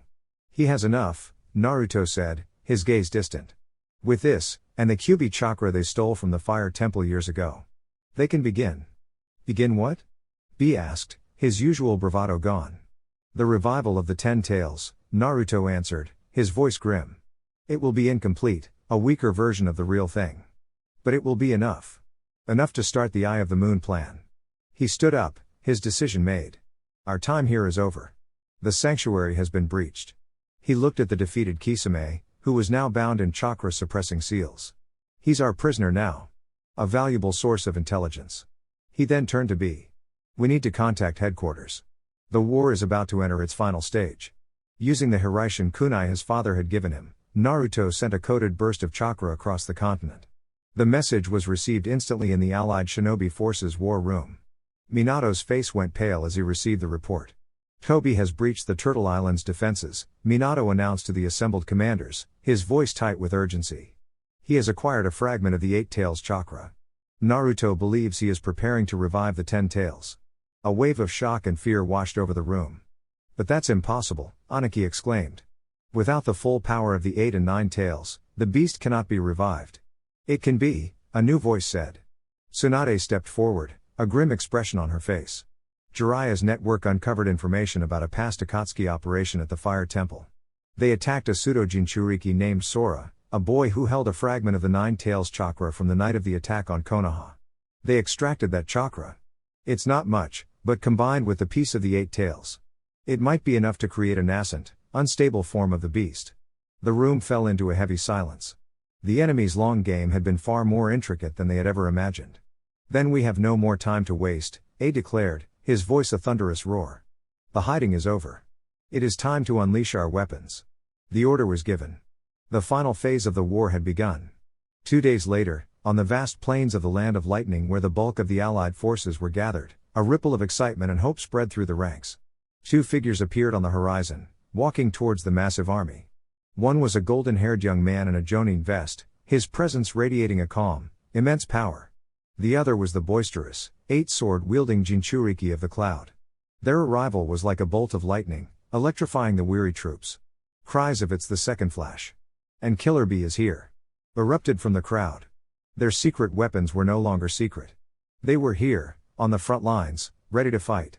Naruto and Bee walked through the cheering army, their faces set with a grim resolve. They were met at the command tent by Minato, A, Tsunade, and the other commanders. "Welcome to the war, son," Minato said, his voice a mixture of pride and sorrow. "We're ready," Naruto replied simply. As if on cue, the ground began to tremble. A massive tremor shook the entire continent.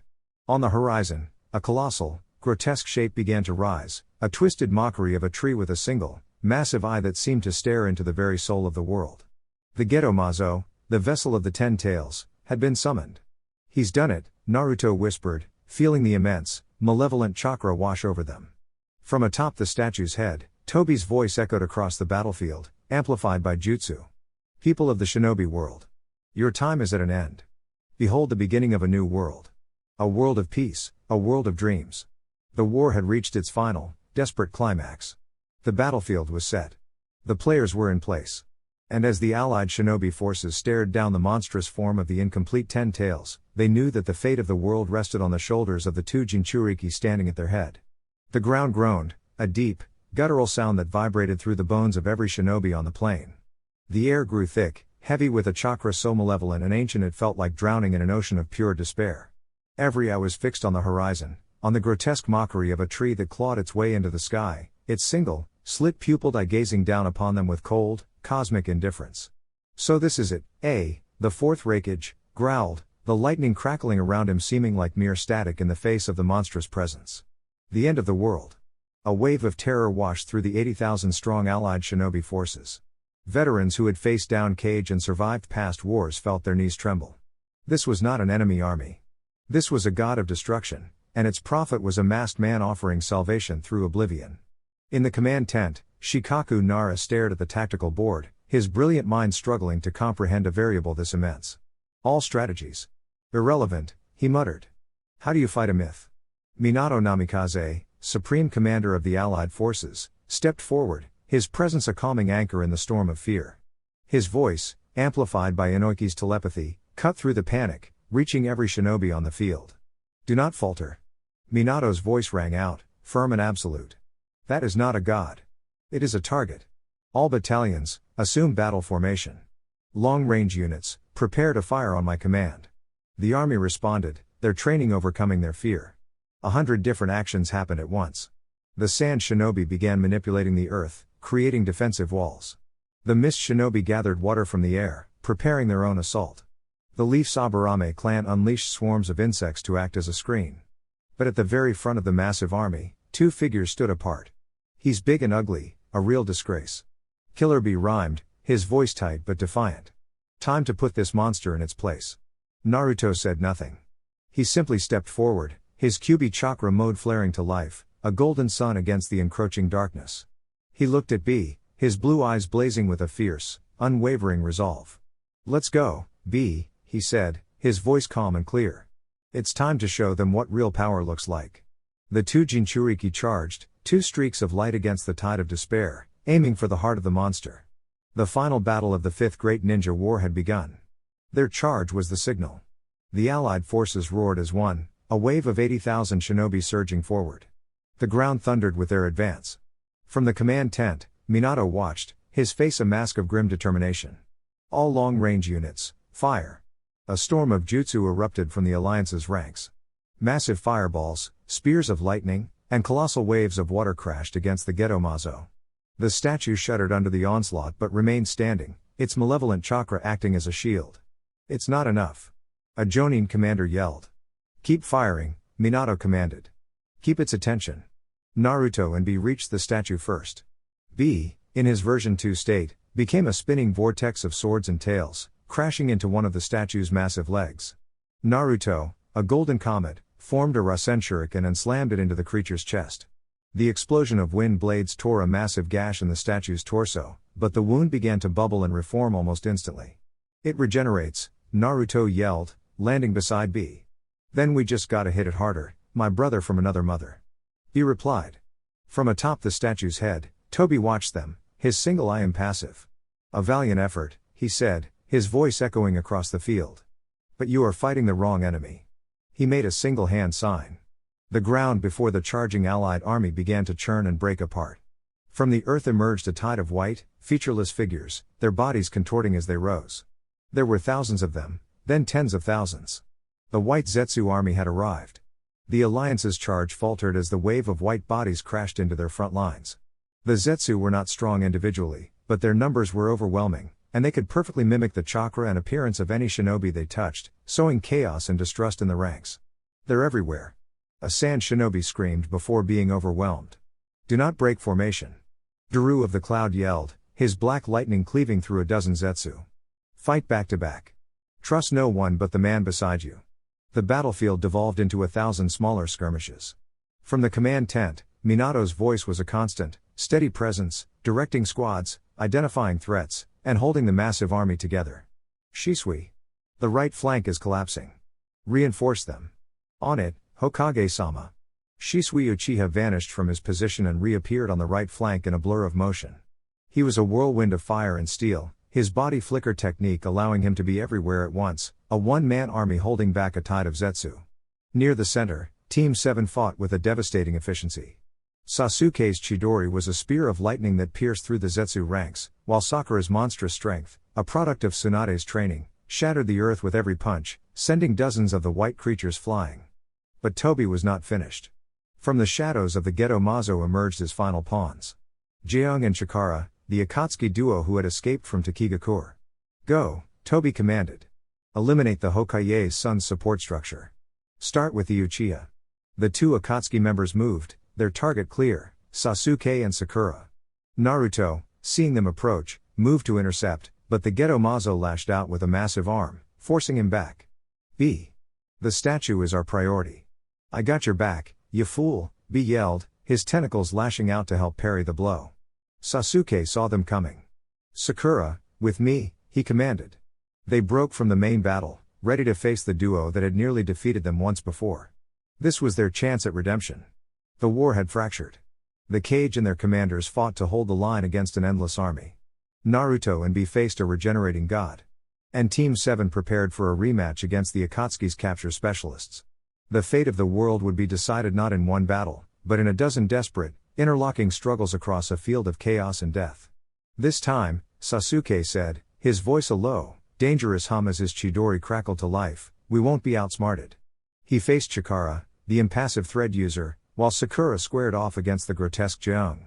The memory of their failure in the land of water was a fresh, stinging wound, but now it was fuel. Your lightning is useless against my web, Chikara stated, his hands already weaving a new, denser network of chakra threads. I will simply ensnare you and crush you. That was your mistake last time, Sasuke countered, his Sharingan spinning, you think your jutsu has no weakness. He didn't charge. Instead, he channeled his Chidori not into his hand, but through the blade of his Kusanagi sword. Chidori katana. The blade screamed with lightning. He moved, not as a charging bull, but as a fencer, his movements precise and economical. He didn't try to break the web, he cut it, his electrified blade severing the chakra threads with every flick of his wrist. He was dismantling Chikara's art, piece by piece. Meanwhile, Sakura faced Jeong and his 4 remaining elemental heart monsters. You have impressive strength for a little girl, Jeong rasped, his stitched eyes crinkling in a grotesque smile. But can you handle 4 S-rank jutsu at once? The 4 masked creatures unleashed their assault, a roaring torrent of fire, a crushing wall of earth, a high-pressure jet of water, and a barrage of wind blades. It was an inescapable, overwhelming attack. Sakura didn't flinch. She slammed her palms on the ground. The answer isn't to block it, she said, a confident smirk on her face. It's to misdirect it. The earth beneath the 4 monsters erupted, not with force, but with precision. She didn't create a wall, she created 4 separate ramps, perfectly angled. The elemental attacks, launched without perfect coordination, were sent careening into each other. The fire jet vaporized the water jet, the wind blades were shattered by the earth wall, and the entire combined attack imploded in a chaotic, fizzling mess. What? Jeong gasped, stunned by the brilliant, simple counter. My turn, Sakura said. She charged forward, her fist glowing with the concentrated chakra of 100 healings. While his team handled their rematch, Naruto was locked in a titanic struggle. He and B, in their tailed beast modes, were a whirlwind of power against the Geto Mazo.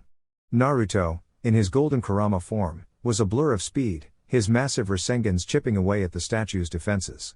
B, a spinning vortex of tentacles and swords, provided a relentless, chaotic assault. But the statue was a monster of immense power, and Tobi, perched on its head, directed it with a cold, tactical precision. He used its raw strength to keep the 2 Jinchuriki occupied, preventing them from turning their attention to the real battle, the one being waged by the 80,000 shinobi against the endless tide of Zetsu. From his command post, Minato watched the battlefield with a hawk's eye, his mind processing 1,000 points of data at once. The Zetsu are adapting, he said to Shikaku beside him. They're targeting our command units and medics. They're not trying to win through strength, they're trying to break our cohesion. We're losing ground on the western front, Shikaku confirmed, pointing to the map. Tamari's division is being pushed back. Minato's gaze hardened. Send the word. It's time. On the battlefield, Tamari of the Sand, now a formidable Jonin commander in her own right, was struggling. Her powerful wind-scythe dance was holding back swaths of Zetsu, but the sheer numbers were overwhelming. There are too many of them, she yelled to her troops, her giant fan held defensively. Suddenly, a massive shadow fell over them. Tamari looked up to see a colossal toad, wearing a blue happy coat and carrying a massive blade, descend from the sky, crushing hundreds of Zetsu beneath its immense weight. It was Gamabunta. And on his head stood Jiraiya of the Sannin. "Sorry I'm late to the party," Jiraiya roared, his white hair flowing wildly. "I had to make a grand entrance." He flew through hand signs. Sage art, Goemon. A massive wave of boiling oil, followed by a torrent of fire from Gamabunta's mouth, incinerated a huge swath of the Zetsu army. All across the battlefield, it was happening. Tsunade, her 100 healing seal released, was a one-woman army, her punches leaving craters in the earth. The other Kage unleashed their full power, turning the tide of the battle. The allied forces, inspired by the sight of their legendary leaders joining the fray, let out a thunderous roar and charged with renewed vigor. Back at the Geto Mazo, Sasuke had cornered Chikara. The thread user, his primary jutsu neutralized, was forced into a taijutsu battle he could not win against a Sharingan user. With a final, precise strike, Sasuke's Chidori-infused blade pierced Chikara's heart. Sakura, with a devastating, chakra-infused punch that shattered the ground for 50 feet, obliterated the last of Jeong's heart monsters. The Akatsuki member, his life force extinguished, crumbled to dust. Team 7 stood victorious, back to back, panting but unharmed. They had redeemed their failure. They had proven their strength.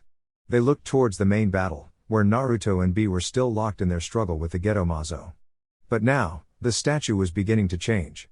Its single eye glowed with a terrifying light, and its mouth opened, gathering a dense, black sphere of pure, destructive energy. It was preparing a tailed beast bomb. "It's going to wipe out the entire army," B yelled. Naruto, in his golden avatar, flew through hand signs. He formed a tailed beast bomb of his own, pouring every ounce of his and Kurama's power into it. The two spheres of annihilation, one dark and malevolent, one a brilliant, golden sun, shot across the battlefield and met in the middle. The resulting explosion was silent, a flash of light so intense it bleached the world white. The shockwave that followed was a physical force, sending shinobi from both armies flying. When the light faded, the Geto Mazo was still standing, though heavily damaged. Naruto's avatar was gone, and he was on one knee, panting, his chakra nearly depleted. Tobi stood on the statue's head, unharmed. He looked down at the battlefield, at the allied forces, who had been thrown into disarray by the blast. "It is time," Tobi declared. He made a new set of hand signs. The Geto Mazo roared, and from its back, 7 shadowy chains of chakra shot out, plunging into the 7 captured Jinchuriki who suddenly appeared on the battlefield, their eyes a dead, lifeless Rinnegan. "Now, my 6 paths, let us show them true despair." The resurrected Jinchuriki, each one now in their version 2-tailed beast state, charged forward, their eyes glowing with a cold, malevolent light. The war had just entered its most horrific stage. The charge of the resurrected Jinchuriki was a wave of pure, concentrated despair. 6 figures, wreathed in the bubbling, malevolent red chakra of their tailed beasts, moved with a speed and power that defied their lifeless eyes. Yugito ni, the 2 tails, was a blur of blue fire. Roshi, the 4 tails, melted the very ground he walked on into lava. Han, the 5 tails, was a steam-powered juggernaut. It was a nightmare unleashed. The allied forces, still reeling from the tailed beast bomb explosion, scrambled to form a defensive line. But fear was a cold poison, spreading through the ranks. They had just witnessed a battle of gods, and now they were faced with 6 more. "Hold the line." Minato's voice roared in their minds, a lifeline of command in the sea of chaos. "Do not engage them directly. They are not your targets." On the battlefield, Naruto pushed himself to his feet, Sasuke and Sakura forming a protective guard around him. The golden chakra of his Kurama mode had faded, leaving him drained, his reserves scraped dangerously thin. He couldn't fight, not like this. But he could think. "Kurama, what am I seeing?" Naruto projected into his mindscape. The great fox, lying in his sun-dappled forest, opened a massive red eye. "Puppets," Kurama's voice rumbled, devoid of its usual grumpiness, replaced by a cold fury. "He's desecrating them. Using the power of those cursed eyes to turn them into mindless dolls. Look closer, at the base of their necks. Those black rods. They are the receivers for his will. Destroy the receivers, and you break his control." The information was a spark of light in the overwhelming darkness. Naruto immediately relayed the intelligence to his father through the psychic link maintained by the Yamanaka clan. The black rods are the key. We have to destroy them. The message flashed through the command structure. The objective shifted. It was no longer a battle of attrition against unstoppable monsters, it was a series of surgical strikes. You heard him, A roared to the Kumo forces. Aim for the rods. Daru, with me. The Kage moved to intercept their former comrades. Anaki and his Iwa shinobi engaged their own former hero, Roshi, the old Tsuchikage's particle style clashing with the Four Tails lava release in a spectacular, destructive display. Mei Terumi confronted Utakata, the Six Tails, her acid missed a swirling counter to his own corrosive bubbles. But the resurrected Jinchuriki were relentless. They fought with the full power of their tailed beasts, unhindered by pain or self-preservation. For every attack the alliance landed, the puppets would regenerate, their lifeless eyes fixed on their targets. I need to get back out there, Naruto grunted, trying to force his exhausted body to move. You're in no condition, Sakura stated firmly, her hands glowing with green chakra as she poured her own energy into him, slowly replenishing his depleted reserves. Trust the others. Trust us. Killer Bee took the lead, his 8 swords a flashing whirlwind as he engaged Yugito and Han simultaneously. Yo, Yugito, my friend. This ain't you, let this madness end. He rapped, his movements a complex dance designed to parry and disarm, not to kill. He was trying to reach the bijou within, to break Tobi's mental hold. The battle raged, a chaotic stalemate. The alliance had the numbers and the strategy, but the 6 paths were tireless, their power immense. They needed a breakthrough. Naruto, feeling a flicker of strength return, thanks to Sakura's healing, focused. He couldn't use his Kurama mode, not yet. But he could still use the Hiraishin. Sasuke, he said, his voice low. I'm going to create an opening. Be ready. He vanished in a yellow flash, a Hiraishin kunai he had tossed earlier landing near Roshi. He appeared directly behind the lava-wreathed Jinchuriki, a Rasengan in his hand. Roshi spun, reacting instantly, but Naruto wasn't his target. Naruto slammed the Rasengan into the ground, the explosion kicking up a massive cloud of dust and rock, momentarily obscuring Roshi's vision. Now, Naruto yelled. Sasuke was already moving. His Chidori-infused Kusanagi blade extended, and with the pinpoint precision of his Sharingan, he shot through the dust cloud, his target not Roshi, but the black receiver at the base of his neck. The blade struck true. The Chidori's lightning crackled, and the black rod shattered into 1,000 pieces. Roshi's body went limp, the fiery red chakra of the Four Tails receding. He collapsed to the ground, unconscious. A cheer went up from the Iwa forces. They had done it. One down. Tobi, watching from atop the Geto Mazo, tilted his head. Impressive. Very impressive. But you are merely delaying the inevitable. He made another hand sign. The unconscious form of Roshi was suddenly sucked back towards the Geto Mazo by a chakra chain. At the same time, the statue's single, massive eye began to glow with a terrifying intensity. He's not just reviving them, Naruto realized with a dawning horror. He's completing the ritual. He's feeding the captured bijou to the statue, one by one. The ground shook more violently than before. The Geto Mazo roared, a sound that tore at the sky, and from its back, 9 massive, shadowy tails began to unfurl. The incomplete 10 tails was beginning to awaken. The tide of the battle had not turned, it had just become a tidal wave threatening to drown them all. Chapter 7. The Geto Mazo's roar became a world-shattering shriek as the shadowy tails solidified. The statue's wooden body began to swell and contort, flesh and sinew growing over the dead wood. Its single Rinnegan eye swiveled, its gaze sweeping across the battlefield with an ancient, hungry intelligence. The ground cracked and split as a single, massive leg pushed itself from the earth, followed by another. The incomplete 10 tails was standing. It was a grotesque, asymmetrical beast, its form still shifting, not yet settled into the legendary shape from the stone tablets, but the power radiating from it was absolute. It was the raw, untamed power of creation and destruction itself. Tobi, still perched on its head, raised his hands. Come to me, my loyal paths. The 5 remaining Jinchuriki puppets on the battlefield stopped their assault mid-motion. Chakra chains, invisible until now, tightened and violently yanked them off their feet. They flew through the air, their tailed beast cloaks dissolving as they were absorbed back into the monstrous form of the 10 tails. The Kage and shinobi who had been fighting them were left panting in the sudden, eerie silence, staring at the now risen god beast. The brief respite was shattered a moment later. The 10 tails casually swiped one of its massive, malformed arms across the battlefield. It wasn't a jutsu, not even a focused attack. It was a simple, dismissive gesture. The result was cataclysmic. A wave of pure kinetic force, a physical tsunami of displaced air, tore through the western flank of the Allied army. An entire division of sand and leaf shinobi, thousands of men and women, vanished. The earth was scoured clean, leaving a massive, barren scar on the landscape. In the command tent, the sensory ninja screamed as thousands of friendly chakra signatures were extinguished in an instant. Shikaku Nara stared at the map, his face ashen. It didn't even use a tailed beast bomb. That was just a swipe. How do we fight that? Tsunade whispered, her medical knowledge useless against such overwhelming destruction. On the battlefield, Naruto struggled to his feet, Sakura's healing chakra the only thing keeping him conscious. He saw the devastation, the gaping hole in the Alliance's ranks, and a cold fury burned through his exhaustion. Sasuke, Sakura, he rasped, protect the army's command. Get to my father. We're not leaving you. Sasuke shot back, his kusanagi held defensively, his body planted firmly between Naruto and the 10 tails. That's an order, Naruto roared, his voice cracking with the strain. This thing. Its target is me and B. Don't let it wipe everyone else out in the process. Tobi looked down, his single eye seeming to focus on Naruto. You see now, don't you? The futility of it all. Your armies, your cage, your friendships. They are all just dust before a god. He spread his arms wide. But I am a benevolent god. I will end your suffering.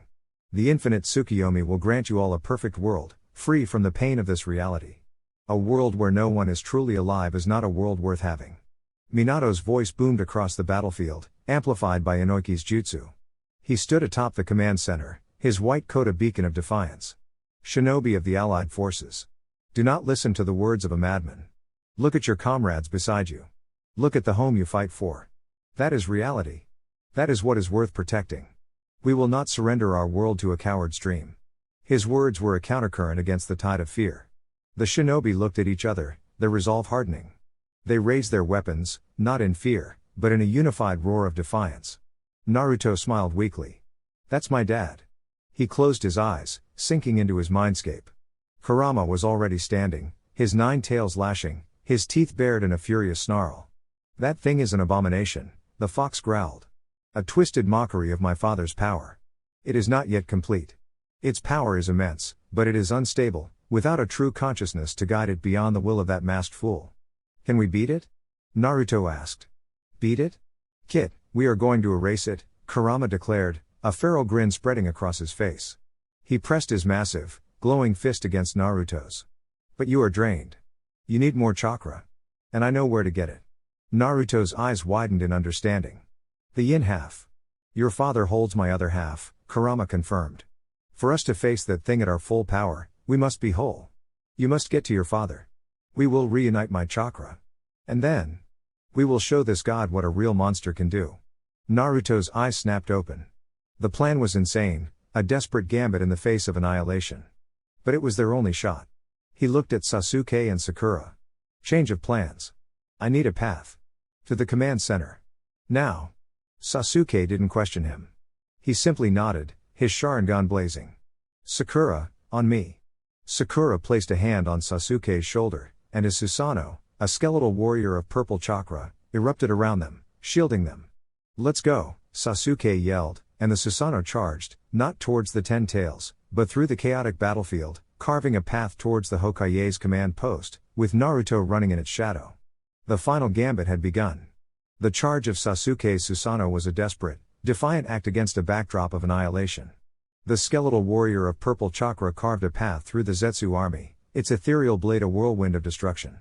Naruto, his own chakra flickering like a dying candle, ran in its shadow, his gaze fixed on the command post where his father stood. The 10 tails, sensing its primary target was on the move, turned its horrifying, single eye towards them.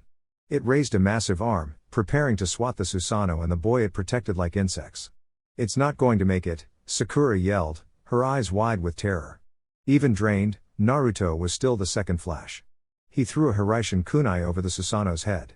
As the 10 tails fist descended, he vanished in a yellow flicker, appearing in the air before the monstrous hand.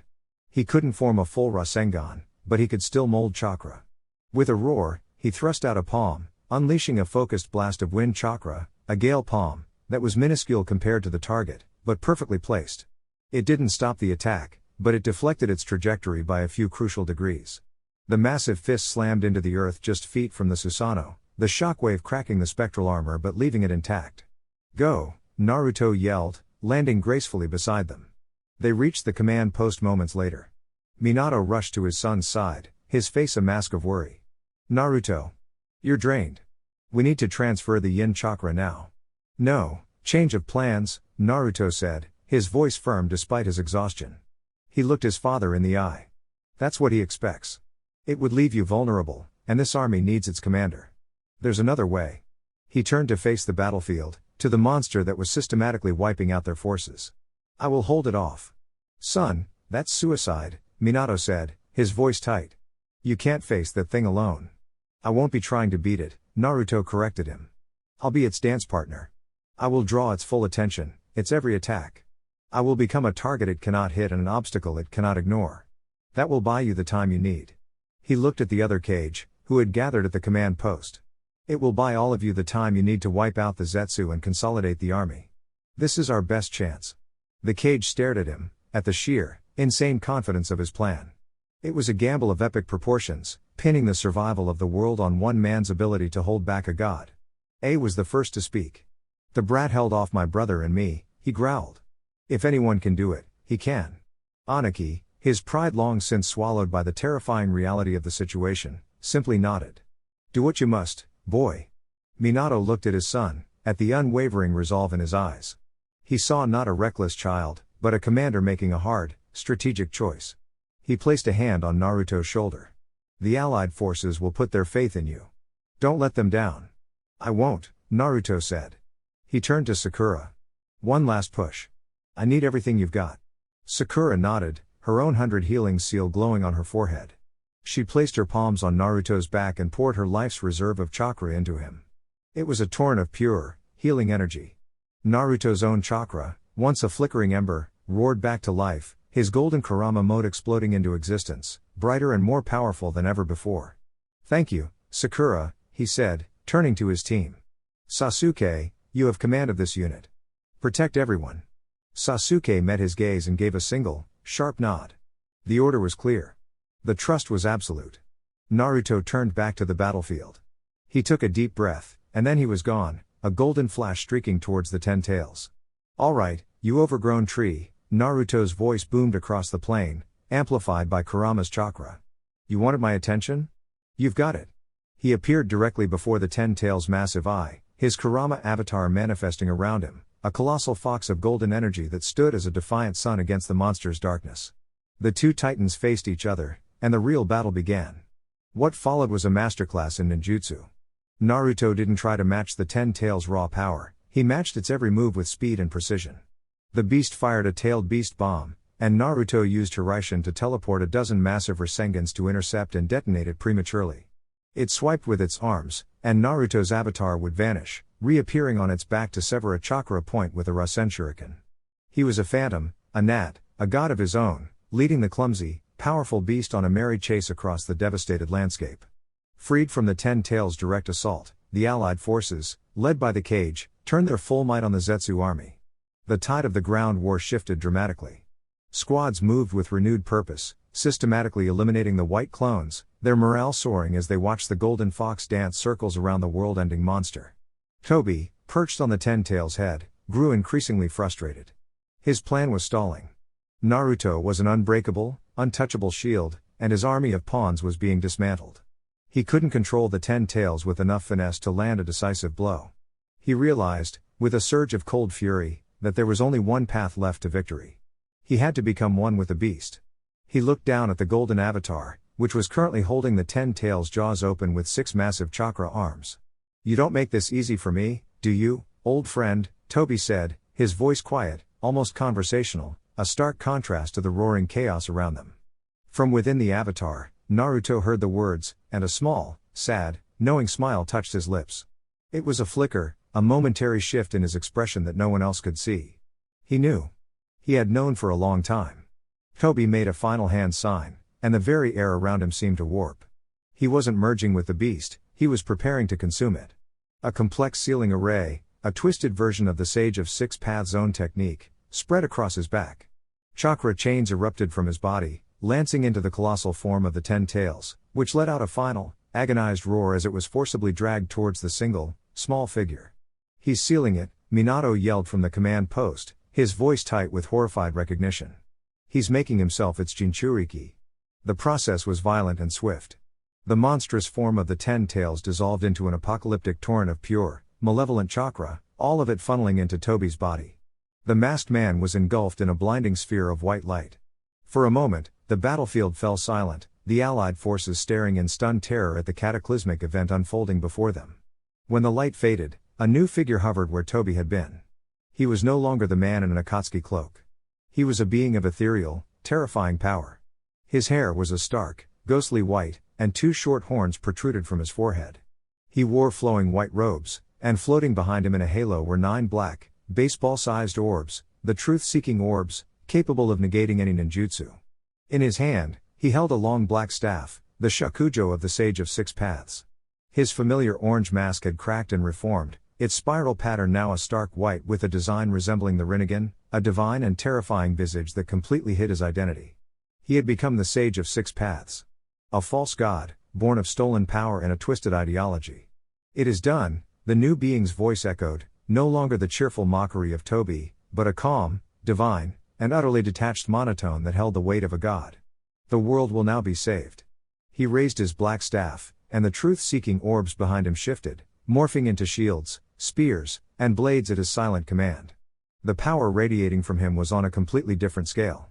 It dwarfed the cage, the tailed beasts, everything. It was the power to create and destroy worlds. On the battlefield, the Allied forces felt a despair so profound it was a physical weight. How could they fight this? How could mortals stand against a god? Everyone.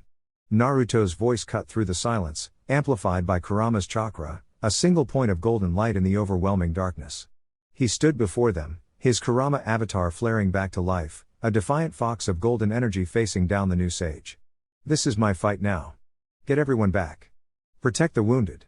This is between him and me." "Naruto, no." Minato's voice screamed in his mind. "You can't face him alone.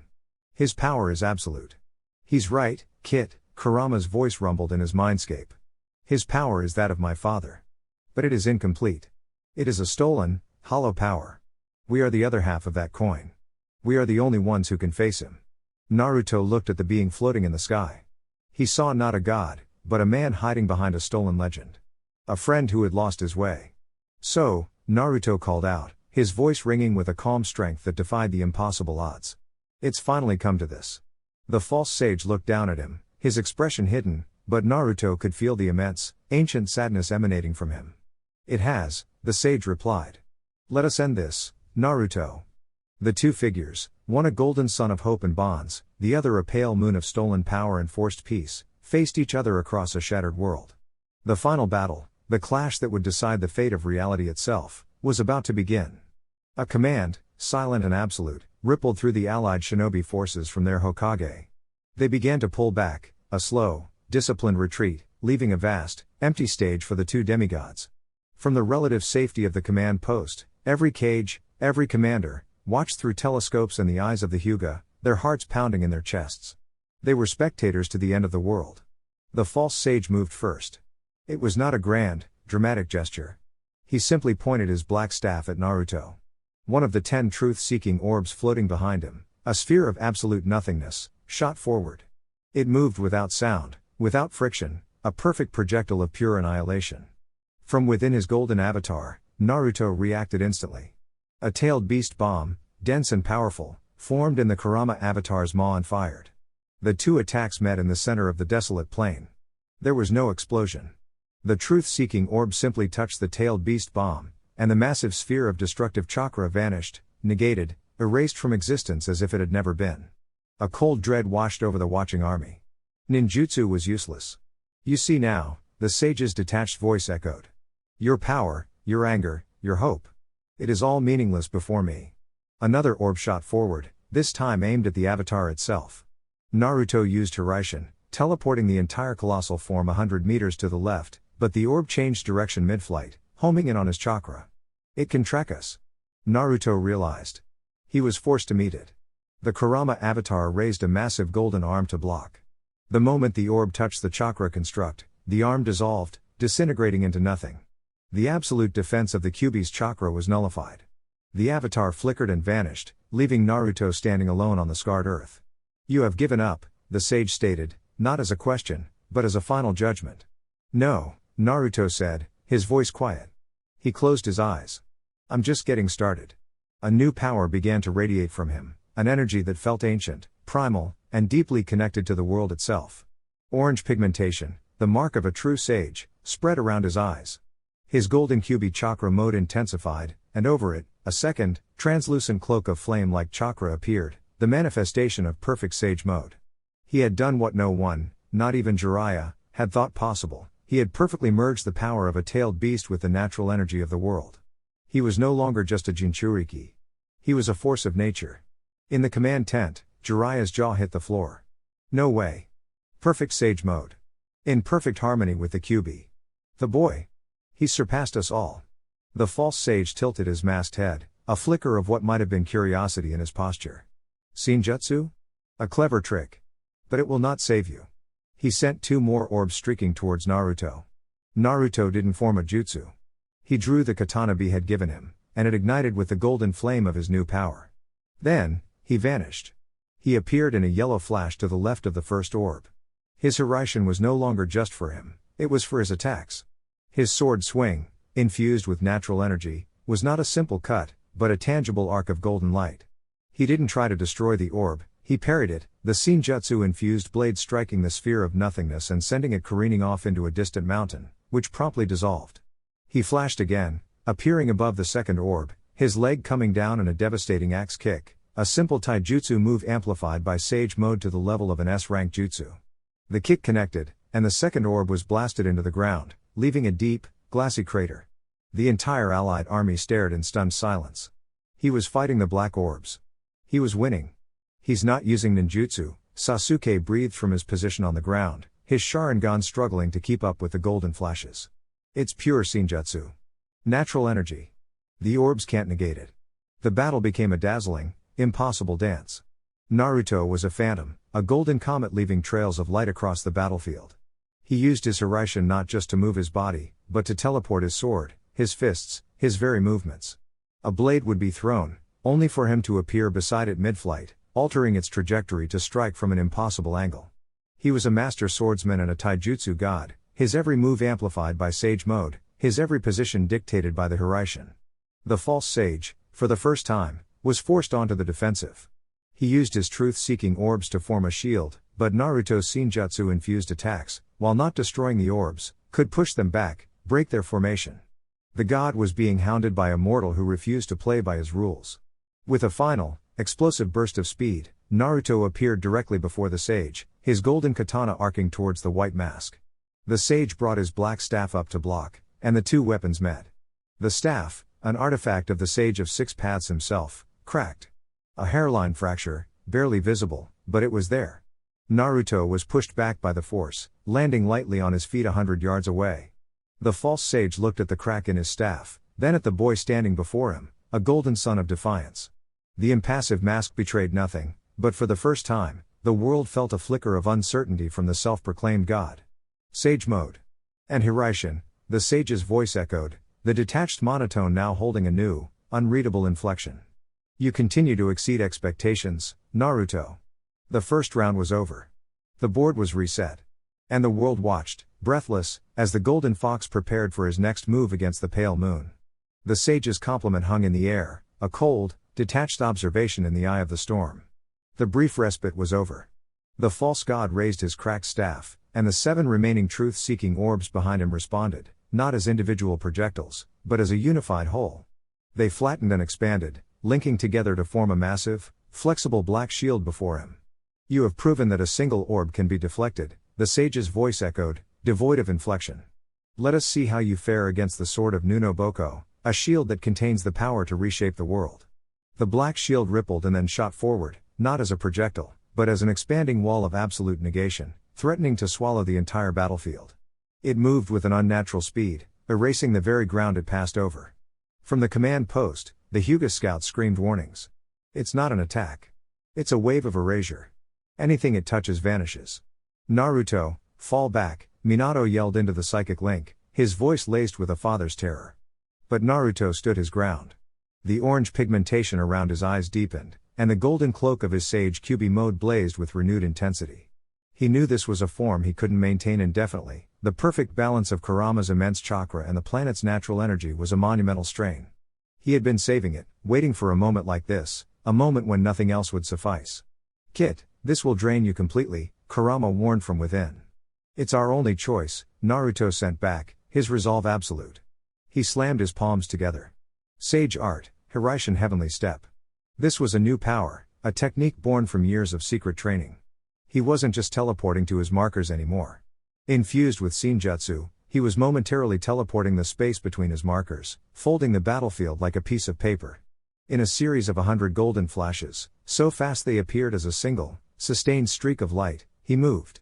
He didn't outrun the shield, he outmaneuvered reality itself. He appeared before the shield, then behind it, then above it, each teleport a disorienting, impossible leap that left the watching Sharingan users gasping. He was creating dozens of afterimages, each one real for a fraction of a second, each one launching a Senjutsu-infused attack. Sage art, massive Rasengan barrage. Dozens of Rasengans, each one glowing with the golden light of natural energy, slammed into the back of the black shield. They didn't negate it, but the combined force, amplified by Senjutsu, was immense. The unstoppable wave of erasure slowed, its form wavering under the relentless assault. The sage, for the first time, seemed to exert himself. He thrust his staff forward, and the shield solidified, repelling the Rasengans. A clever application of your father's jutsu. But it is still just a trick of speed against a force of nature. He pointed his staff at the sky. The black shield dissolved, reforming into a massive, spiraling spear above his head. I am that force. The spear descended, and the world seemed to hold its breath. Naruto knew he couldn't dodge it. Its area of effect was too vast. He had to meet it. He poured every last drop of the natural energy he had gathered into one final, desperate attack. He formed a Rasen shuriken in his hand, the screaming vortex of wind already a terrifying weapon. But then he did something more. He applied the principles of the Hiraishin seal directly to the jutsu itself. Sage art, flying thunder god, Rasen shuriken. He didn't throw it. He released it. The spinning vortex of wind and Senjutsu vanished from his hand and reappeared directly in the path of the descending spear. The two ultimate attacks met. The resulting explosion was not a flash of light, but a silent implosion. The two attacks, one of absolute creation and one of absolute negation, annihilated each other in a perfect, terrifying symmetry. A sphere of pure, distorted space hung in the air for a moment before collapsing, sending a shockwave that cracked the very sky. Naruto was thrown back, his sage mode flickering and dying, the orange pigmentation receding from his eyes. He landed hard, his golden Kyuubi cloak the only thing keeping him from being torn apart by the residual force. He was panting, his body screaming in protest. He had held back a god, but it had cost him nearly everything. The sage floated in the air, his white robes untouched. The crack in his staff, however, had widened. He looked down at Naruto, a single, solitary figure who had just countered an attack that could have reshaped a continent. You are truly your father's son, the sage's voice echoed, and for the first time, there was something in it. Not admiration. Not respect. Something that sounded almost like regret. The sage's voice, tinged with that strange, unreadable regret, echoed across the silent battlefield. The brief stalemate was a fragile thing, a pause in a symphony of destruction. Naruto stood panting, his most powerful combination of jutsu having bought him only a moment, at the cost of his sage mode. The strain was immense, his muscles screamed, and his chakra network, though vast, felt scraped raw. You have exhausted your Senjutsu, the sage stated, his impassive mask turning towards Naruto. You have fought brilliantly. But you are a candle fighting a star. Your light was bright, but it was brief. Now, it will be extinguished. He raised his black staff, and the air itself seemed to grow heavy. The sky, already cracked and bruised from their previous clash, darkened further. The Ten Tails' power, now fully under the sage's control, began to manifest in a new, terrifying way. The earth groaned and split open, not from a shockwave, but as if answering a summons. From the fissures rose four colossal humanoid figures, each one made of the raw elements of the world, one of churning earth and rock, one of roaring fire, one of crackling lightning, and one of swirling, pressurized water. They were elemental titans, each one radiating the power of a tailed beast. The creation of all things, Minato breathed from the command post, his eyes wide with disbelief.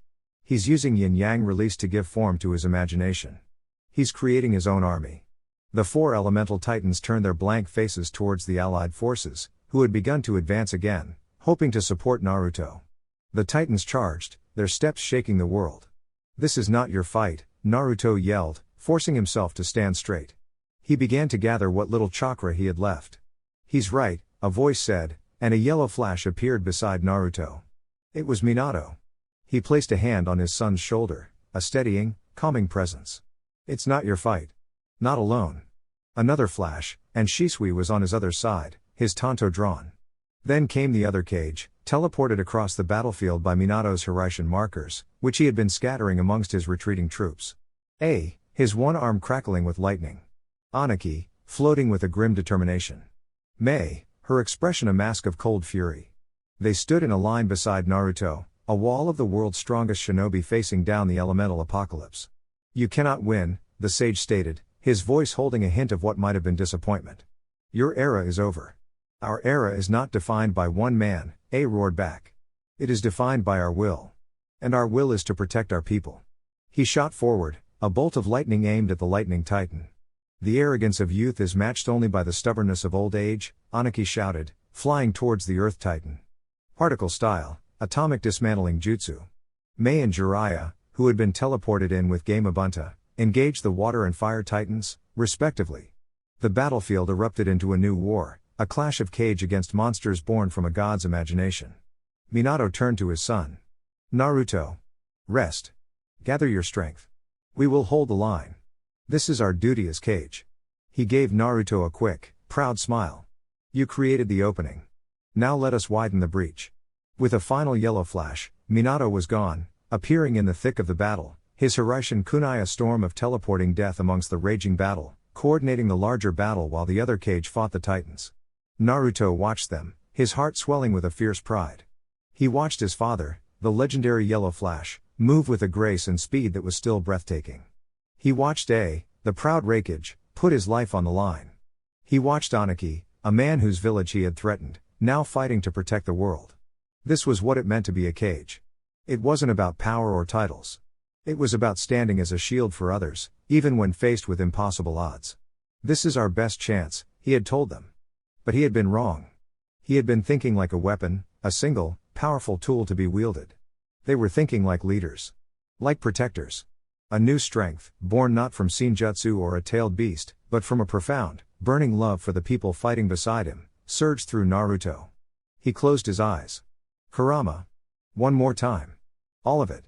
Hey. Now you're talking, kid," the fox grinned in his mindscape. The golden chakra exploded from Naruto, but this time it was different. It was denser, more controlled. The Kurama avatar formed around him again, but it was no longer just a construct of energy. It was solid, detailed, as if the legendary fox had been truly reborn in a coat of golden light. In its 6 hands, it held 6 colossal Rasengans, each one swirling with the raw, untamed power of the 9 tails, stabilized to a perfect, terrifying sphere. It was a testament to his perfect partnership with Kurama, a display of raw power molded by a genius's control. The sage, who had been watching the Kage's struggle with detached indifference, finally turned his full attention back to Naruto. The new power radiating from the golden fox was something even he had not anticipated. "So," the sage's voice echoed, the crack in his staff seeming to glow with a dark energy. "You have chosen to defy divinity itself. You're not a god," Naruto's voice boomed from the avatar, a voice that was now a perfect harmony of his own and Kurama's. "You're just a lonely man who's lost his way. And we're here to show you the path home." The golden fox roared, a sound of pure, unadulterated hope, and charged. The charge of the golden fox was not a charge of brute force, but of calculated, overwhelming power. The 6 colossal Rasengans, held in the avatar's hands, were not thrown. Instead, Naruto used the Hiraishin. In 6 consecutive, instantaneous flashes of light, he appeared at 6 different points around the false sage, slamming each perfect sphere of power into the sage's truth-seeking orb defense from every conceivable angle at the exact same moment. The sound was not an explosion, but a deep, resonant gong that shook the heavens. The black shield, struck from all sides simultaneously by an impossible amount of focused chakra, finally buckled. Cracks spiderwebbed across its surface, and with a final, shuddering groan, it shattered, the 9 orbs scattering like broken beads. For the first time, the self-proclaimed god was defenseless.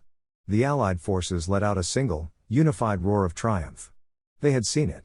The unbreakable defense was broken. He did it, Sakura yelled from the ground, her voice filled with pride. The sage staggered in the air, the feedback from his shattered shield causing his white robes to ripple. He looked at the golden avatar, at the boy who refused to bow. You are persistent, the sage's voice echoed, the detached monotone now laced with a clear, cold anger. You cling to this flawed, painful reality as if it were a treasure. You force my hand. He stopped fighting. He simply hovered in the air, his cracked staff held at his side.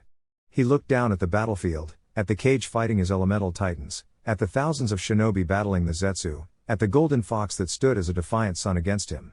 He had had enough of their pointless struggle.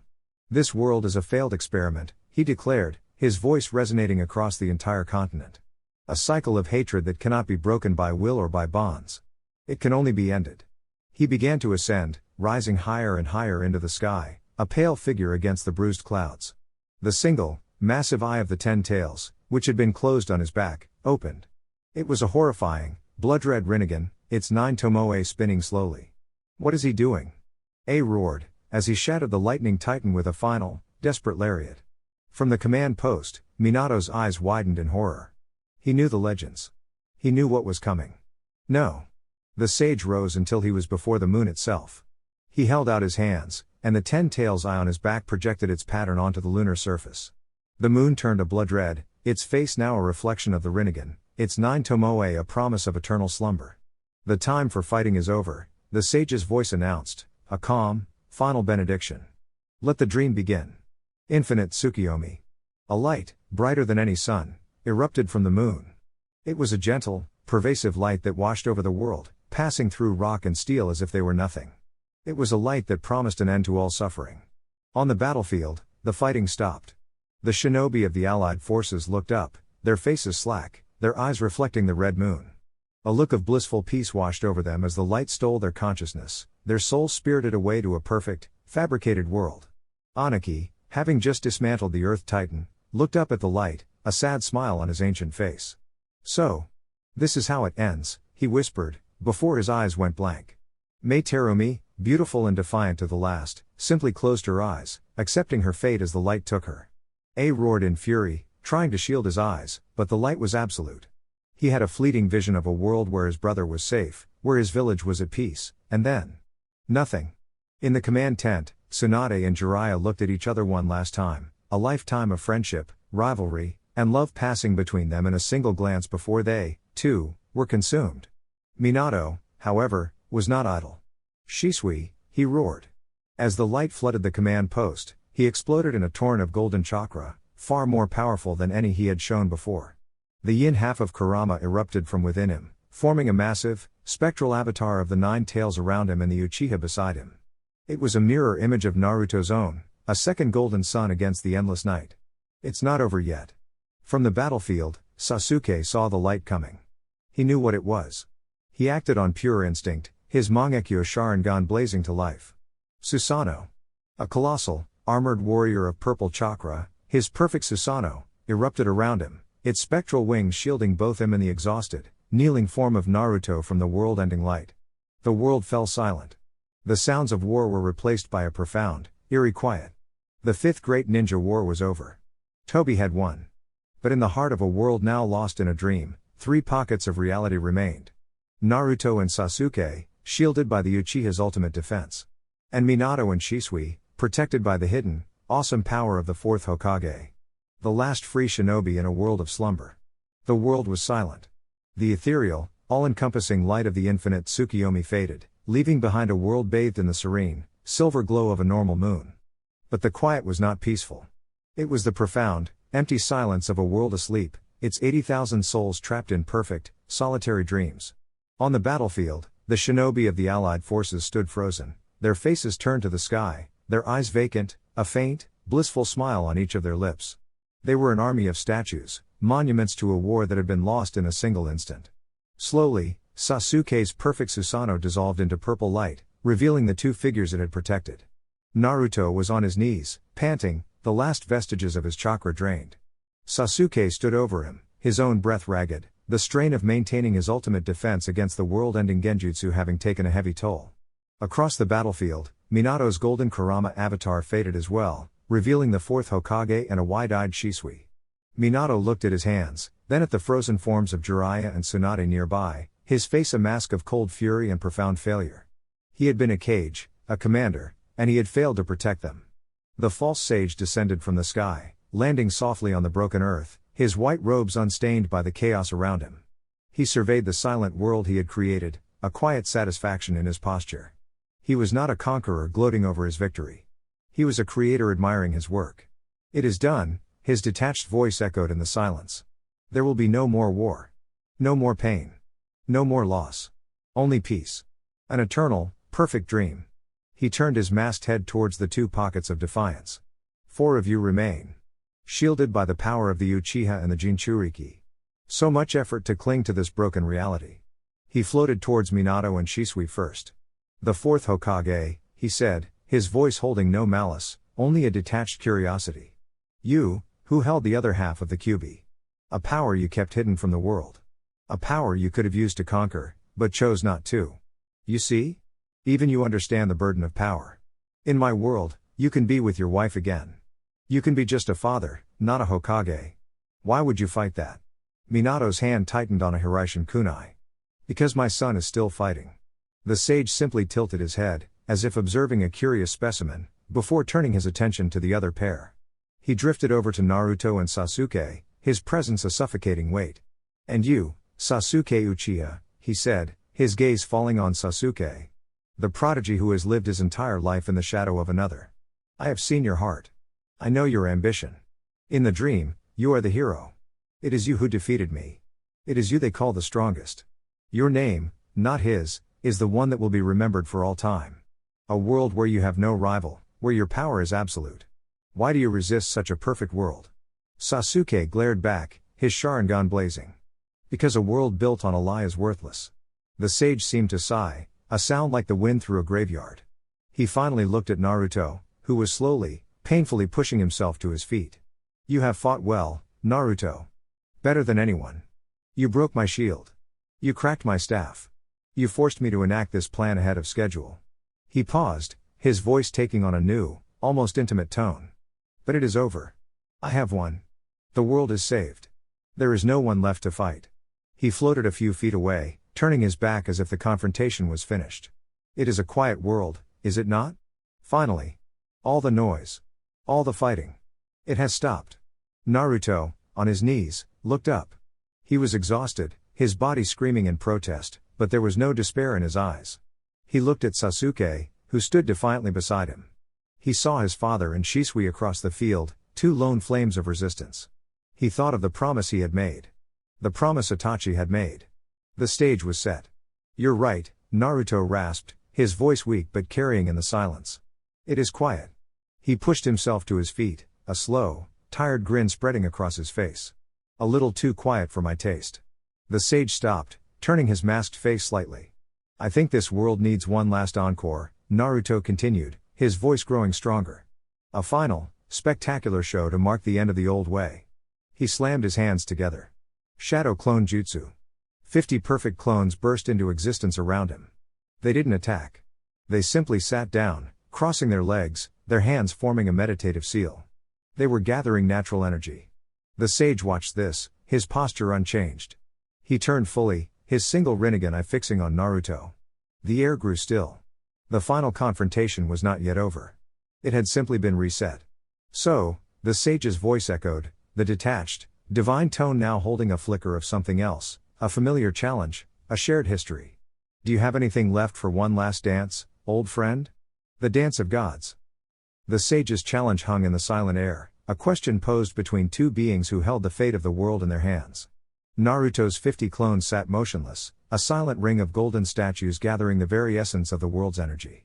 Across the desolate plain, Minato, Sasuke, and Shisui stood as silent witnesses, their own immense power feeling like a flickering candle before two raging suns. They understood their role now was not to fight, but to bear witness, and to be the world's final line of defense should Naruto fall. Minutes stretched into an eternity. The clones shimmered, their forms growing more defined, more solid, as they absorbed a colossal amount of natural energy. Then, as one, they dispersed. The energy they had gathered did not just flow into Naruto, it surged into him, a tidal wave of pure life force. His golden Kyuubi cloak, which had been flickering, roared back to life, but it was different. It solidified, the chakra taking on the appearance of a real, tangible coat, the flames licking at its edges burning with a white-hot intensity. The orange pigmentation of sage mode blazed around his eyes, and a third, tomoe-like pattern appeared on his forehead, a symbol of his perfect, harmonious union with Kurama and the natural world. He had achieved a state beyond sage mode, beyond Jinchuriki control. He was a perfect fusion of both. "Let's dance," Naruto whispered, and the world broke. He didn't charge. He attacked from everywhere at once. He had scattered hundreds of Hiraishin kunai across the battlefield, and now, each one became a gateway. Sage art, Hiraishin heavenly Rasen storm. From the kunai embedded in the cliffs, from the ones buried in the earth, from the ones still lying amidst the rubble, Naruto appeared. 100 golden flashes, 100 perfect sage-infused Rasengans, all striking in the same instant. It wasn't a barrage, it was a single, inescapable, multi-vector attack that targeted the sage from every conceivable angle. The sage, for the first time, was forced into a flurry of movement. His truth-seeking orbs shot out, forming a perfect, spherical black shield around him. The 100 Rasengans impacted against it, the sound a deafening, continuous roar, like a meteor shower striking an impenetrable planet. The ground for miles around them shattered under the strain. The shield held, but a visible tremor ran through it. "My turn," the sage's voice echoed. The black sphere imploded, the orbs reforming behind him. He stretched out his hand, and the very earth obeyed. The ground between them liquefied, not into water, but into a churning, black, mud-like substance that swallowed light. It was the primordial ooze of creation, a jutsu that could give birth to armies.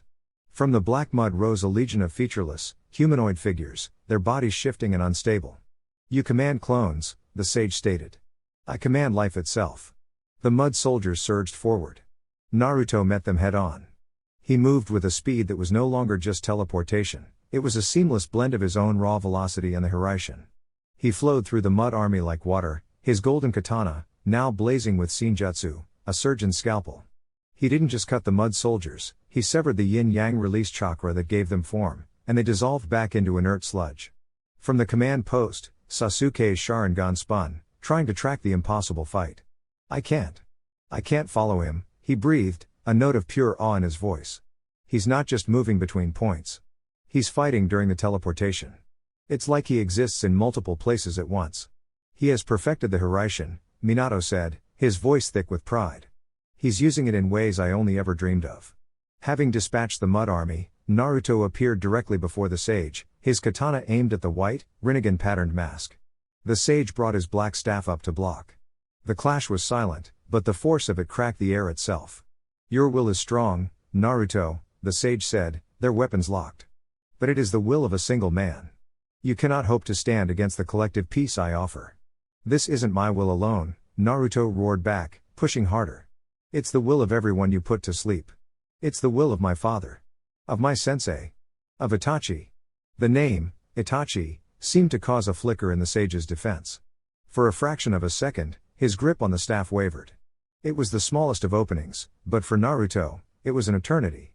He broke the lock, spinning, his golden katana arcing in a perfect, horizontal slash. The senjutsu-infused blade, a weapon that could now harm a god, sliced through the air. It didn't aim for the sage's body, but for his face. The blade connected. There was a sharp, cracking sound that echoed across the silent world. A single, clean line appeared on the sage's mask.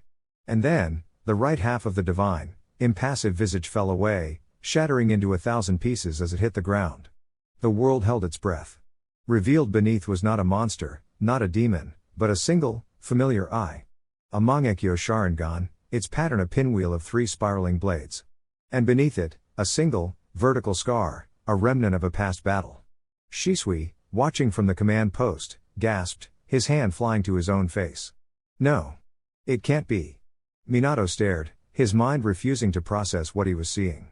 Sasuke's eyes widened in horrified recognition. He knew that he had seen it in old photographs, had heard stories of its power.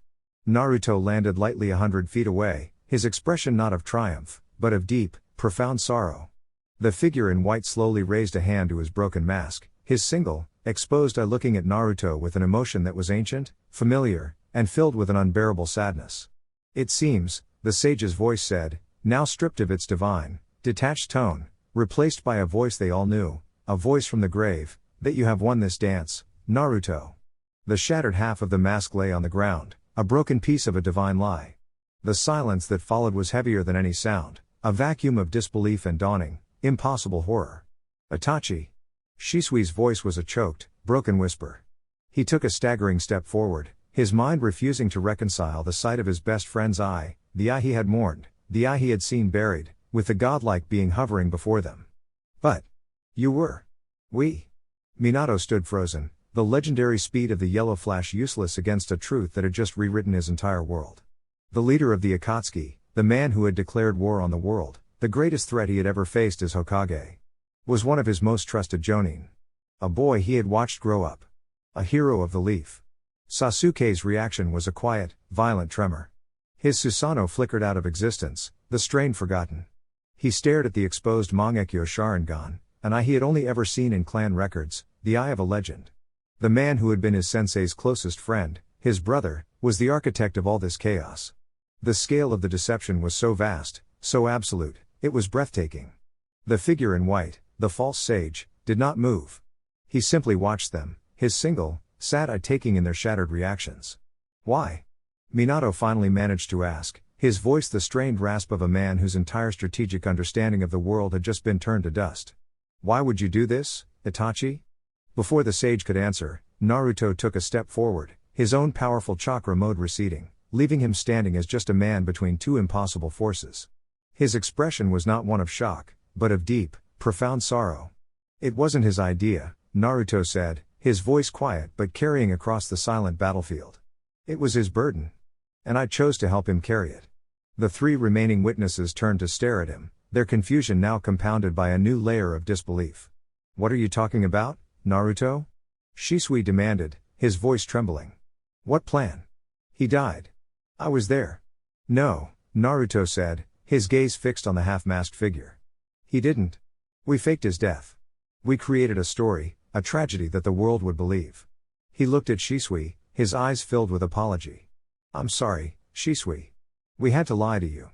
To everyone. If the plan was to work, the world had to believe that Itachi Uchiha was gone. He then turned to his father. This war. The Akatsuki. The hunt for the tailed beasts. It was all a lie. A grand, terrible, necessary lie. He took a deep breath, the weight of the secret he had carried for years finally coming to light. It began 3 years ago, after the Fifth War. The world was at a tentative peace, but we all felt it. It was a lie.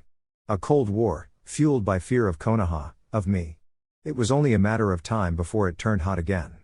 Naruto's gaze became distant, as if he were reliving the memory. Itachi came to me. He asked me to meet him in a sealed room deep within the Uchiha compound, a place no one could spy on. He looked different. The Uzumaki DNA Tsunade used to cure him, it had an unforeseen side effect when it mixed with his Uchiha chakra. His eyes. They had evolved. He had awakened the Rinnegan. Minato and Sasuke gasped, the implication staggering.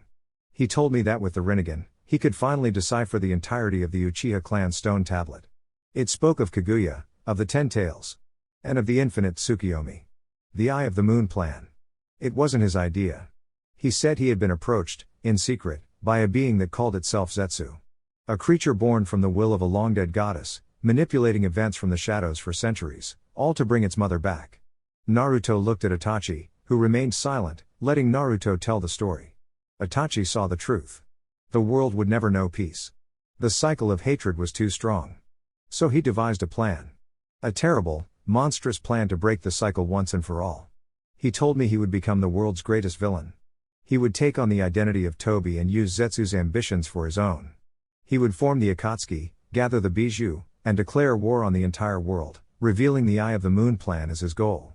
He would become a threat so absolute, an enemy so terrifying, that it would force all the nations of the world to do the one thing they had never done before, unite. The truth, in all its monstrous, brilliant simplicity, settled over them. The Fifth Great Ninja War was not a war at all. It was a stage play. A piece of theater performed on a global scale with armies and lives as the props, all orchestrated by 2 teenage shinobi from the Leaf. Sasuke looked from Naruto to Itachi, his mind reeling. The years of rivalry, the drive to surpass his sensei. It had all been part of the script. He had been a player without ever knowing the plot. Minato stared at his son, then at Itachi. As a Kage, he was horrified. He had been played, his entire nation used as a pawn in a secret game. But as a father, as a teacher who had watched these two boys grow, he was struck by a profound, terrifying awe at the sheer scale of their will, their sacrifice. It was Shisui who finally broke. A single, choked sob escaped his lips. The grief he had carried for years was a lie. The friend he had mourned was alive. But the man standing before him was a stranger, a monster who had willingly become the world's most hated villain. Itachi. Your death. Izumi. Your son, he whispered, his heart breaking all over again. Izumi and our son are safe, Itachi's voice, his real voice, finally said, quiet and filled with an unbearable weariness. They are in a hidden village, protected by a genjutsu only I can break. They believe I died a hero. That was part of the price. He looked at Shisui, his eyes filled with a deep, sorrowful apology. I had to make the world believe I was gone. I had to make you believe it. Because you are a good man, Shisui. And this plan needed a monster, not a hero. You would have tried to stop me. You would have tried to find another way. But there was no other way. He looked at Naruto, a silent communication passing between them, a shared burden of terrible choices. We showed them the abyss. We forced them to stand together, to form the allied shinobi forces, something they would have never done otherwise. We created a bond forged in the fire of a common threat.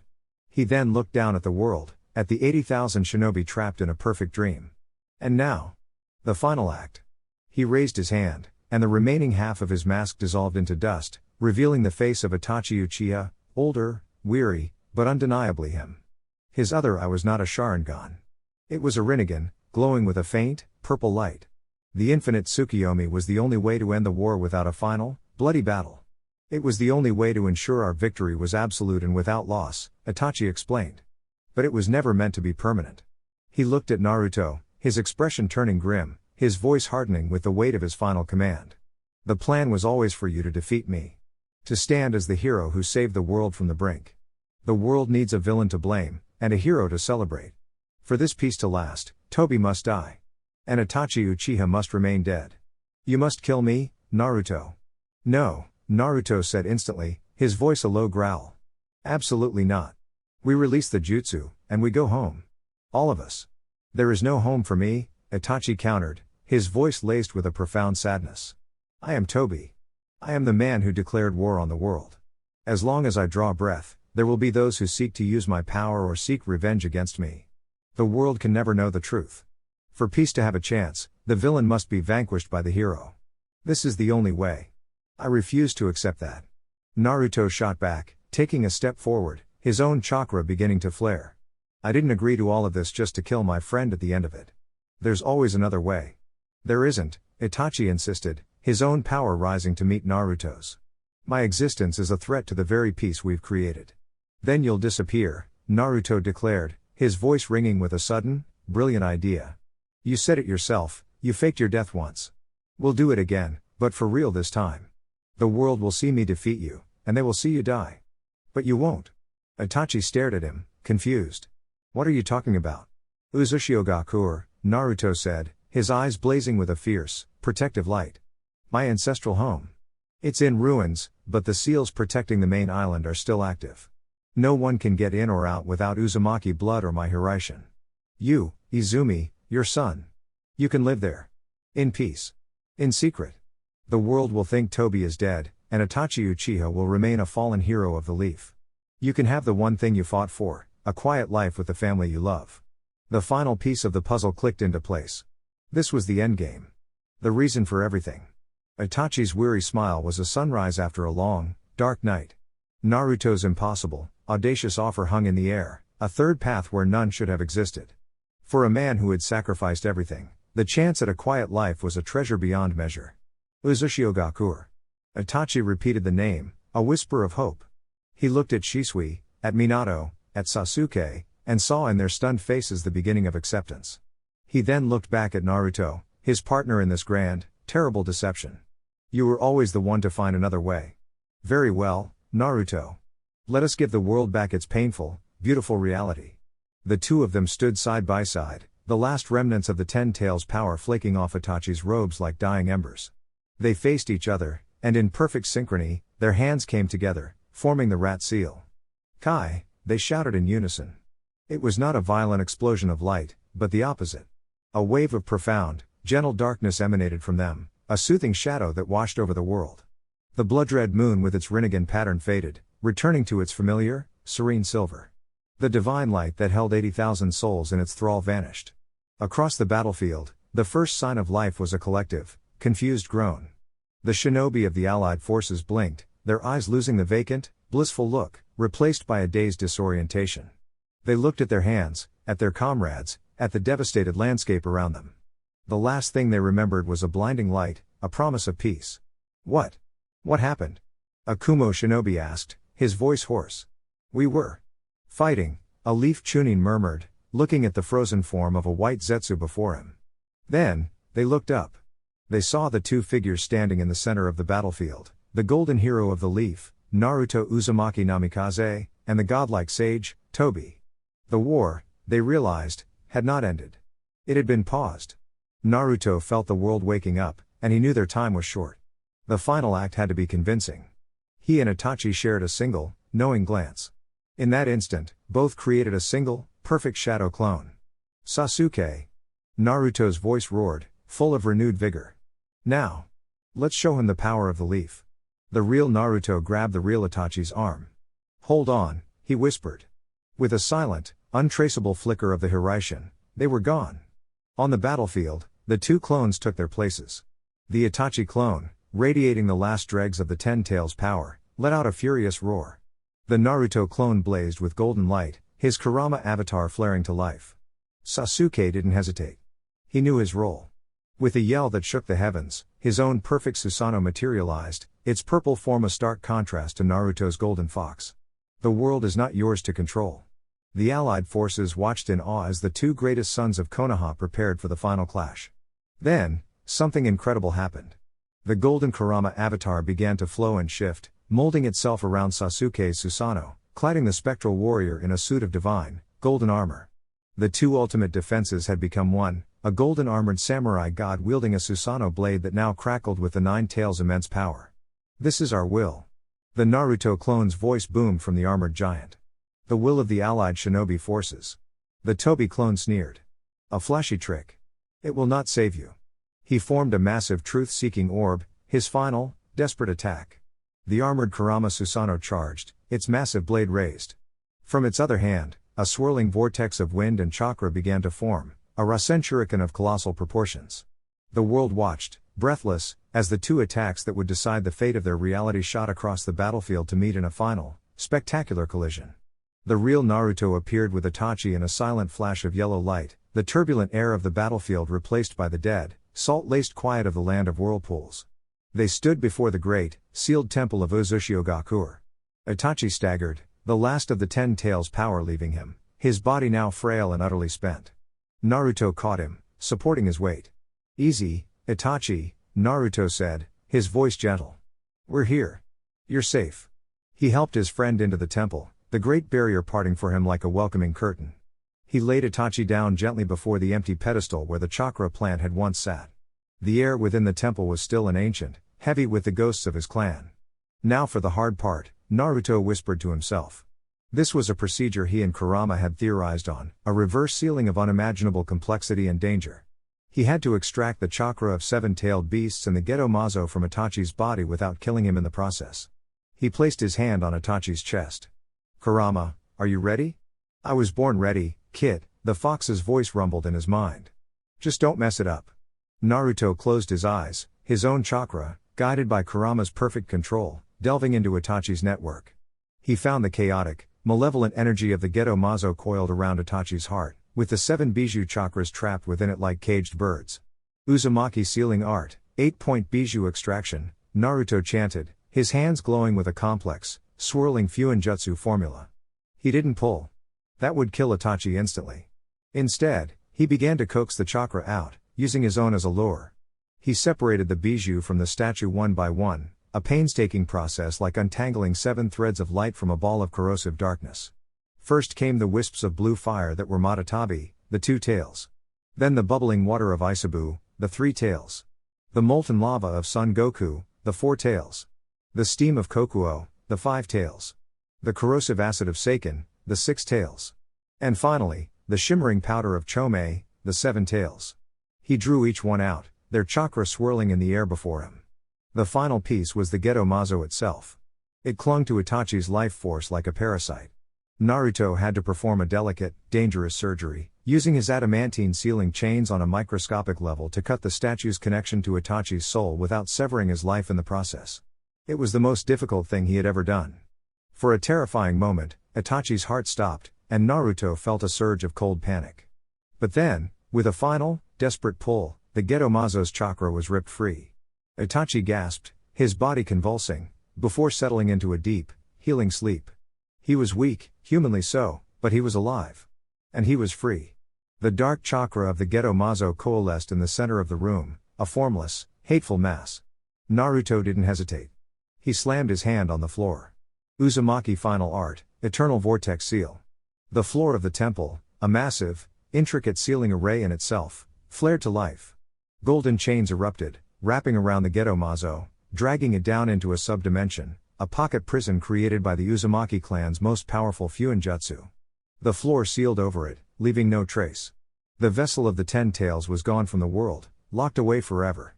Panting from the exertion, Naruto turned his attention to the 7 swirling masses of chakra that now floated gently in the air. He made a single hand sign, giving them form. One by one, the 7-tailed beasts materialized in the great hall of the temple, their forms translucent at first, then solidifying. They looked around, confused, their last memory that of being sealed away. The 7-tailed beasts looked from their own forms to Naruto, then to the sleeping Itachi, their ancient minds processing the impossible situation. The 9 tails whelp, a deep, gravelly voice said. It was Son Goku, the 4 tails, a giant red ape. What is the meaning of this? Where is the masked man? From within Naruto, Kurama chuckled. Calm yourself, son. You're free. We're all free. Naruto stepped forward, bowing his head respectfully to the assembled beasts. My name is Naruto Uzumaki Namikaze. And I owe you all an explanation. He told them everything. The grand, terrible lie. Itachi's sacrifice. The faked war. The plan to unite the world through a common enemy. He explained how they had used the Akatsuki's own goal against them, all to create a world where the Bijou would no longer be hunted as weapons. When he was finished, the temple was silent. The 7 beasts stared at him, their expressions a mixture of shock, disbelief, and a dawning, grudging respect. It was Shukaku, the 1 tail, whose chakra had been the first to be absorbed by the statue and was now the last to reform, who broke the silence. The massive sand tanuki let out a loud, booming laugh. Ha! I knew it. I knew there was no way that masked buffoon could have come up with such a brilliant, insane plan on his own, Shukaku roared. Indeed, Matatabi, the graceful 2 tails, purred, her twin tails swishing behind her. To play the entire world for fools, to orchestrate a war simply to enforce a peace. You two are the most brilliant, crazy, insane human beings I have ever met. The other Bijou murmured their agreement. They had been used as pawns for centuries, but never in a game this audacious, and never with an end goal that promised their own freedom. One last thing, Naruto said, turning to the sleeping Itachi. The one who started this, the will of Kaguya. Black Zetsu. What happened to him? Itachi's eyes fluttered open, his voice weak but clear. He revealed himself to me after I awakened the Rinnegan. He believed me to be the reincarnation of Indra, a pawn for his mother's revival. A cold, hard look entered Itachi's eyes. I incinerated him with Amaterasu. He will not be returning. Naruto nodded, a final loose end tied up. He looked at the 7 free Bijou. What will you do now? We will see, Son Goku said. We will see if this new world of yours is truly different. With that, the 7 beasts began to fade, their chakra dispersing, free to roam the world for the first time in centuries.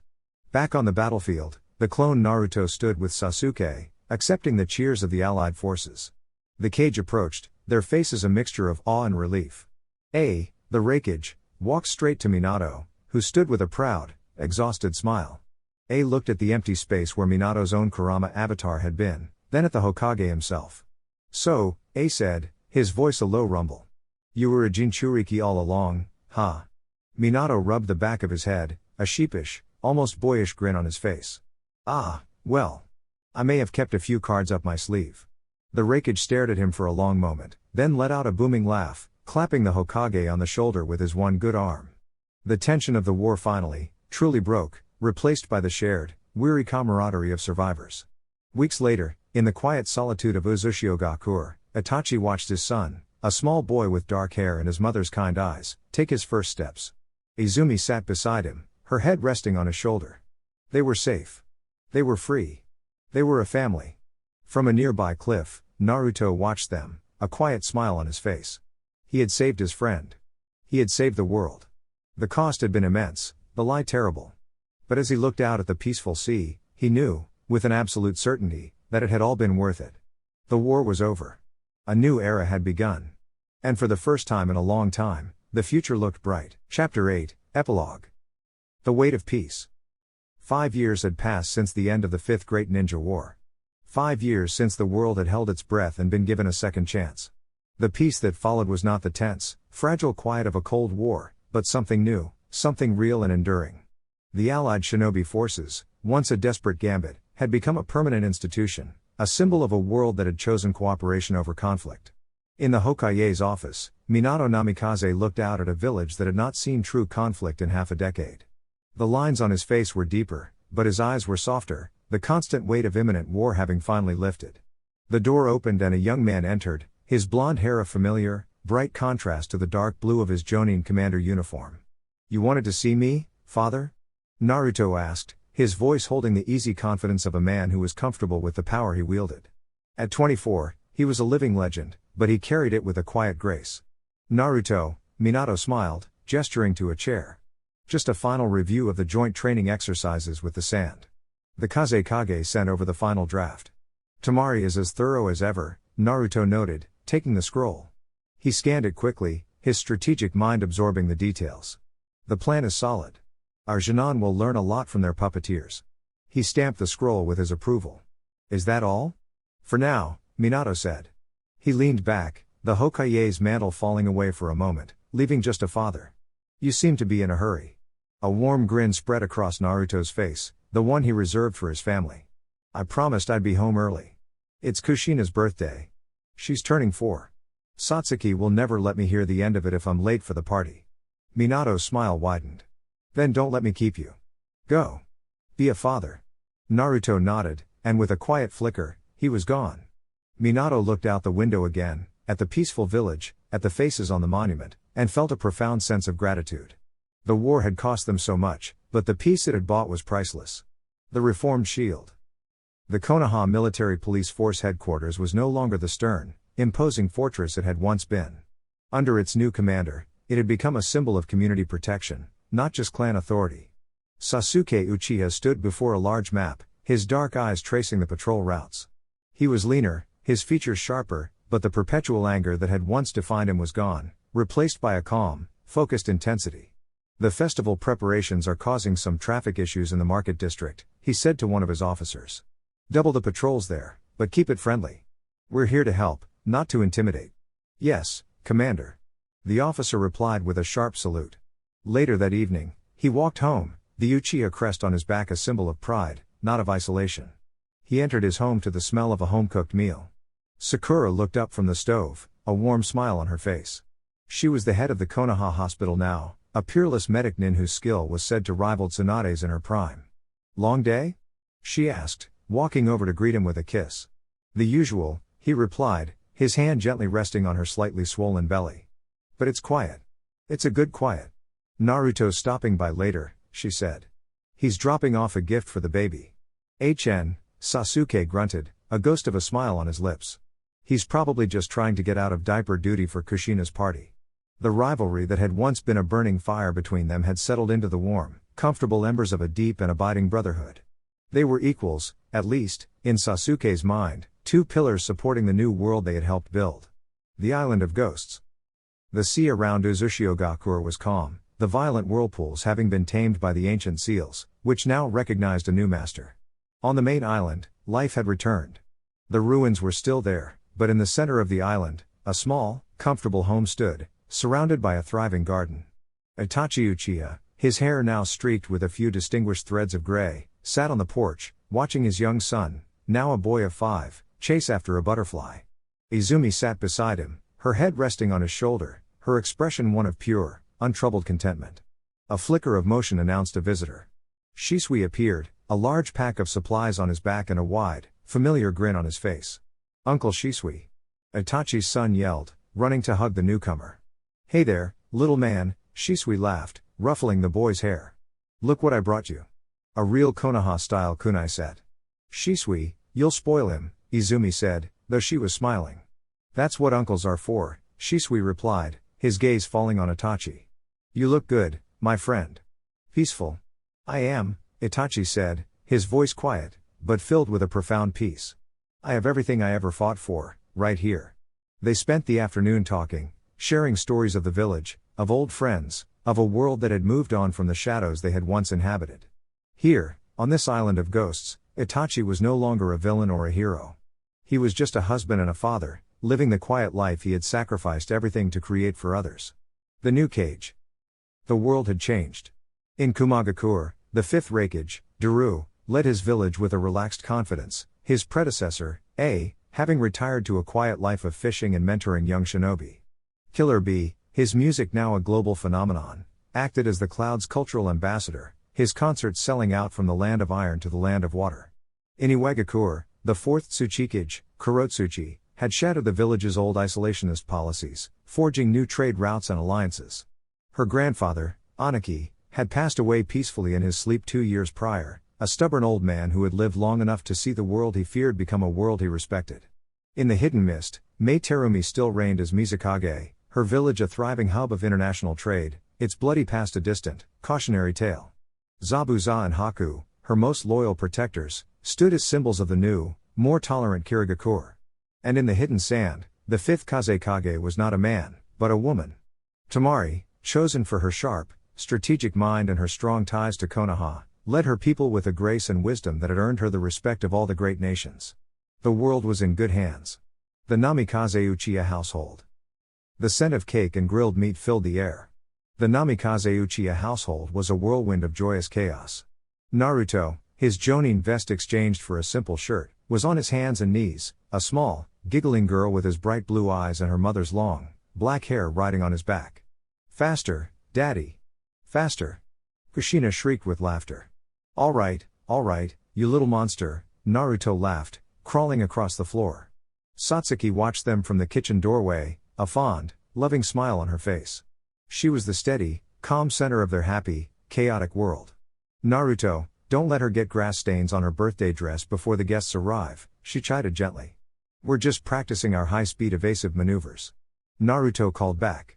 He looked up at his wife, at his daughter, at the warm, peaceful home they had built together. The wars, the lies, the sacrifices. They had all led to this. A simple, perfect moment of happiness. And he wouldn't trade it for anything. A birthday for peace. The party was a gathering of legends who had become family. Minato sat on the porch, holding his granddaughter, his Hokage hat sitting on a nearby table, forgotten. He was not the fourth Hokage today, he was just Grandpa. Sasuke and Sakura arrived, bringing a small, intricately carved wooden bird for Kushina. Shisui showed up with a massive, ridiculous-looking stuffed toad that was bigger than the birthday girl herself. The backyard filled with the laughter of friends, the clinking of glasses, and the easy, comfortable chatter of people who had been through hell together and had come out the other side, stronger. They were no longer just comrades in arms. They were a family, forged in the fires of war and bound by the peace they had all fought to create. The Stone of Memory. Later that night, after the guests had gone and the house was quiet, Naruto found himself walking through the silent streets of the village. He came to the memorial stone, its polished black surface gleaming in the moonlight. He ran his fingers over the names, so many names. He stopped at one in particular. Itachi Uchiha. He didn't feel sadness anymore. Only a deep, quiet gratitude. "We did it, Itachi," he thought. "We actually did it." "Thinking about him?" a soft voice asked. Satsuki came to stand beside him, her hand finding his. "He would be proud of you, Naruto. Of the world you built." "We built," he corrected her, squeezing her hand. "We all built it." They stood there for a long time, two figures in the quiet dark, remembering the cost of their peace, and cherishing the reality of it. The Guardian. The next day, Naruto stood atop the Hokage monument, just as he had done so many times before.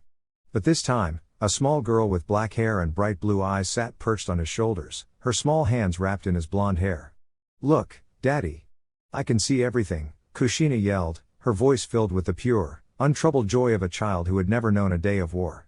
Naruto smiled, his gaze sweeping over the peaceful, thriving village below. He was not the Hokage, not yet. His father still had many years left to lead. But he knew, with a certainty that settled deep in his soul, that this was his charge now. He was the guardian of this new world. He had fought, he had bled, he had lied, and he had sacrificed, all for this. For a world where his daughter could stand on his shoulders and see nothing but a bright, peaceful future stretching out before her. The war was over. The story was written. And for the first time in a long, long time, the future looked bright. The silent ally. A week after Kushina's birthday, Naruto was summoned to the Hokage's office once more. This time, the mood was not so light. Minato stood before a large map, his expression troubled.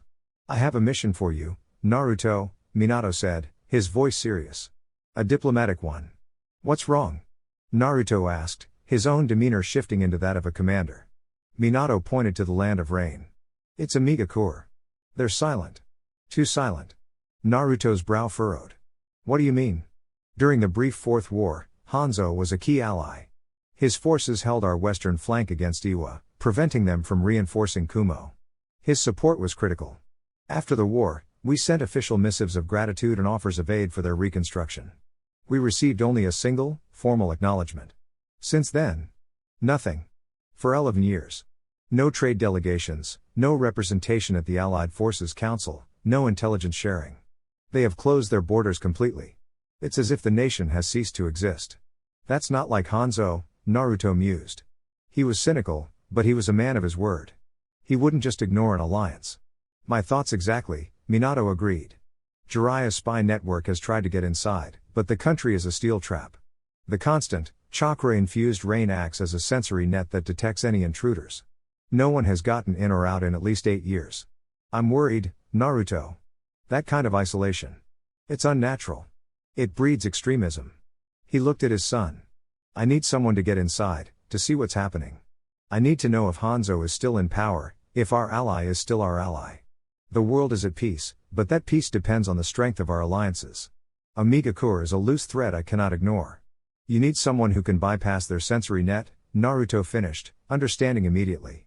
"Someone who can appear inside the village without crossing the border." "You are the only one who can do it," Minato confirmed. "I have a Hiraishin marker still active in Hanzo's throne room from your first visit. It is a mission of pure infiltration and observation. Find out what has become of the land of rain. But be careful. We are walking into the dark." Naruto nodded, his expression grim. The world was at peace, so what on earth was going on in a Megakure? "I'll leave tonight." "Alright guys, that's it for this one. If you enjoyed it, please feel free to leave a like and subscribe. Once again, huge thanks to all of my Patreons. Making these videos would be impossible without you guys' support, and I'm extremely grateful for all the love and engagement you guys keep showing.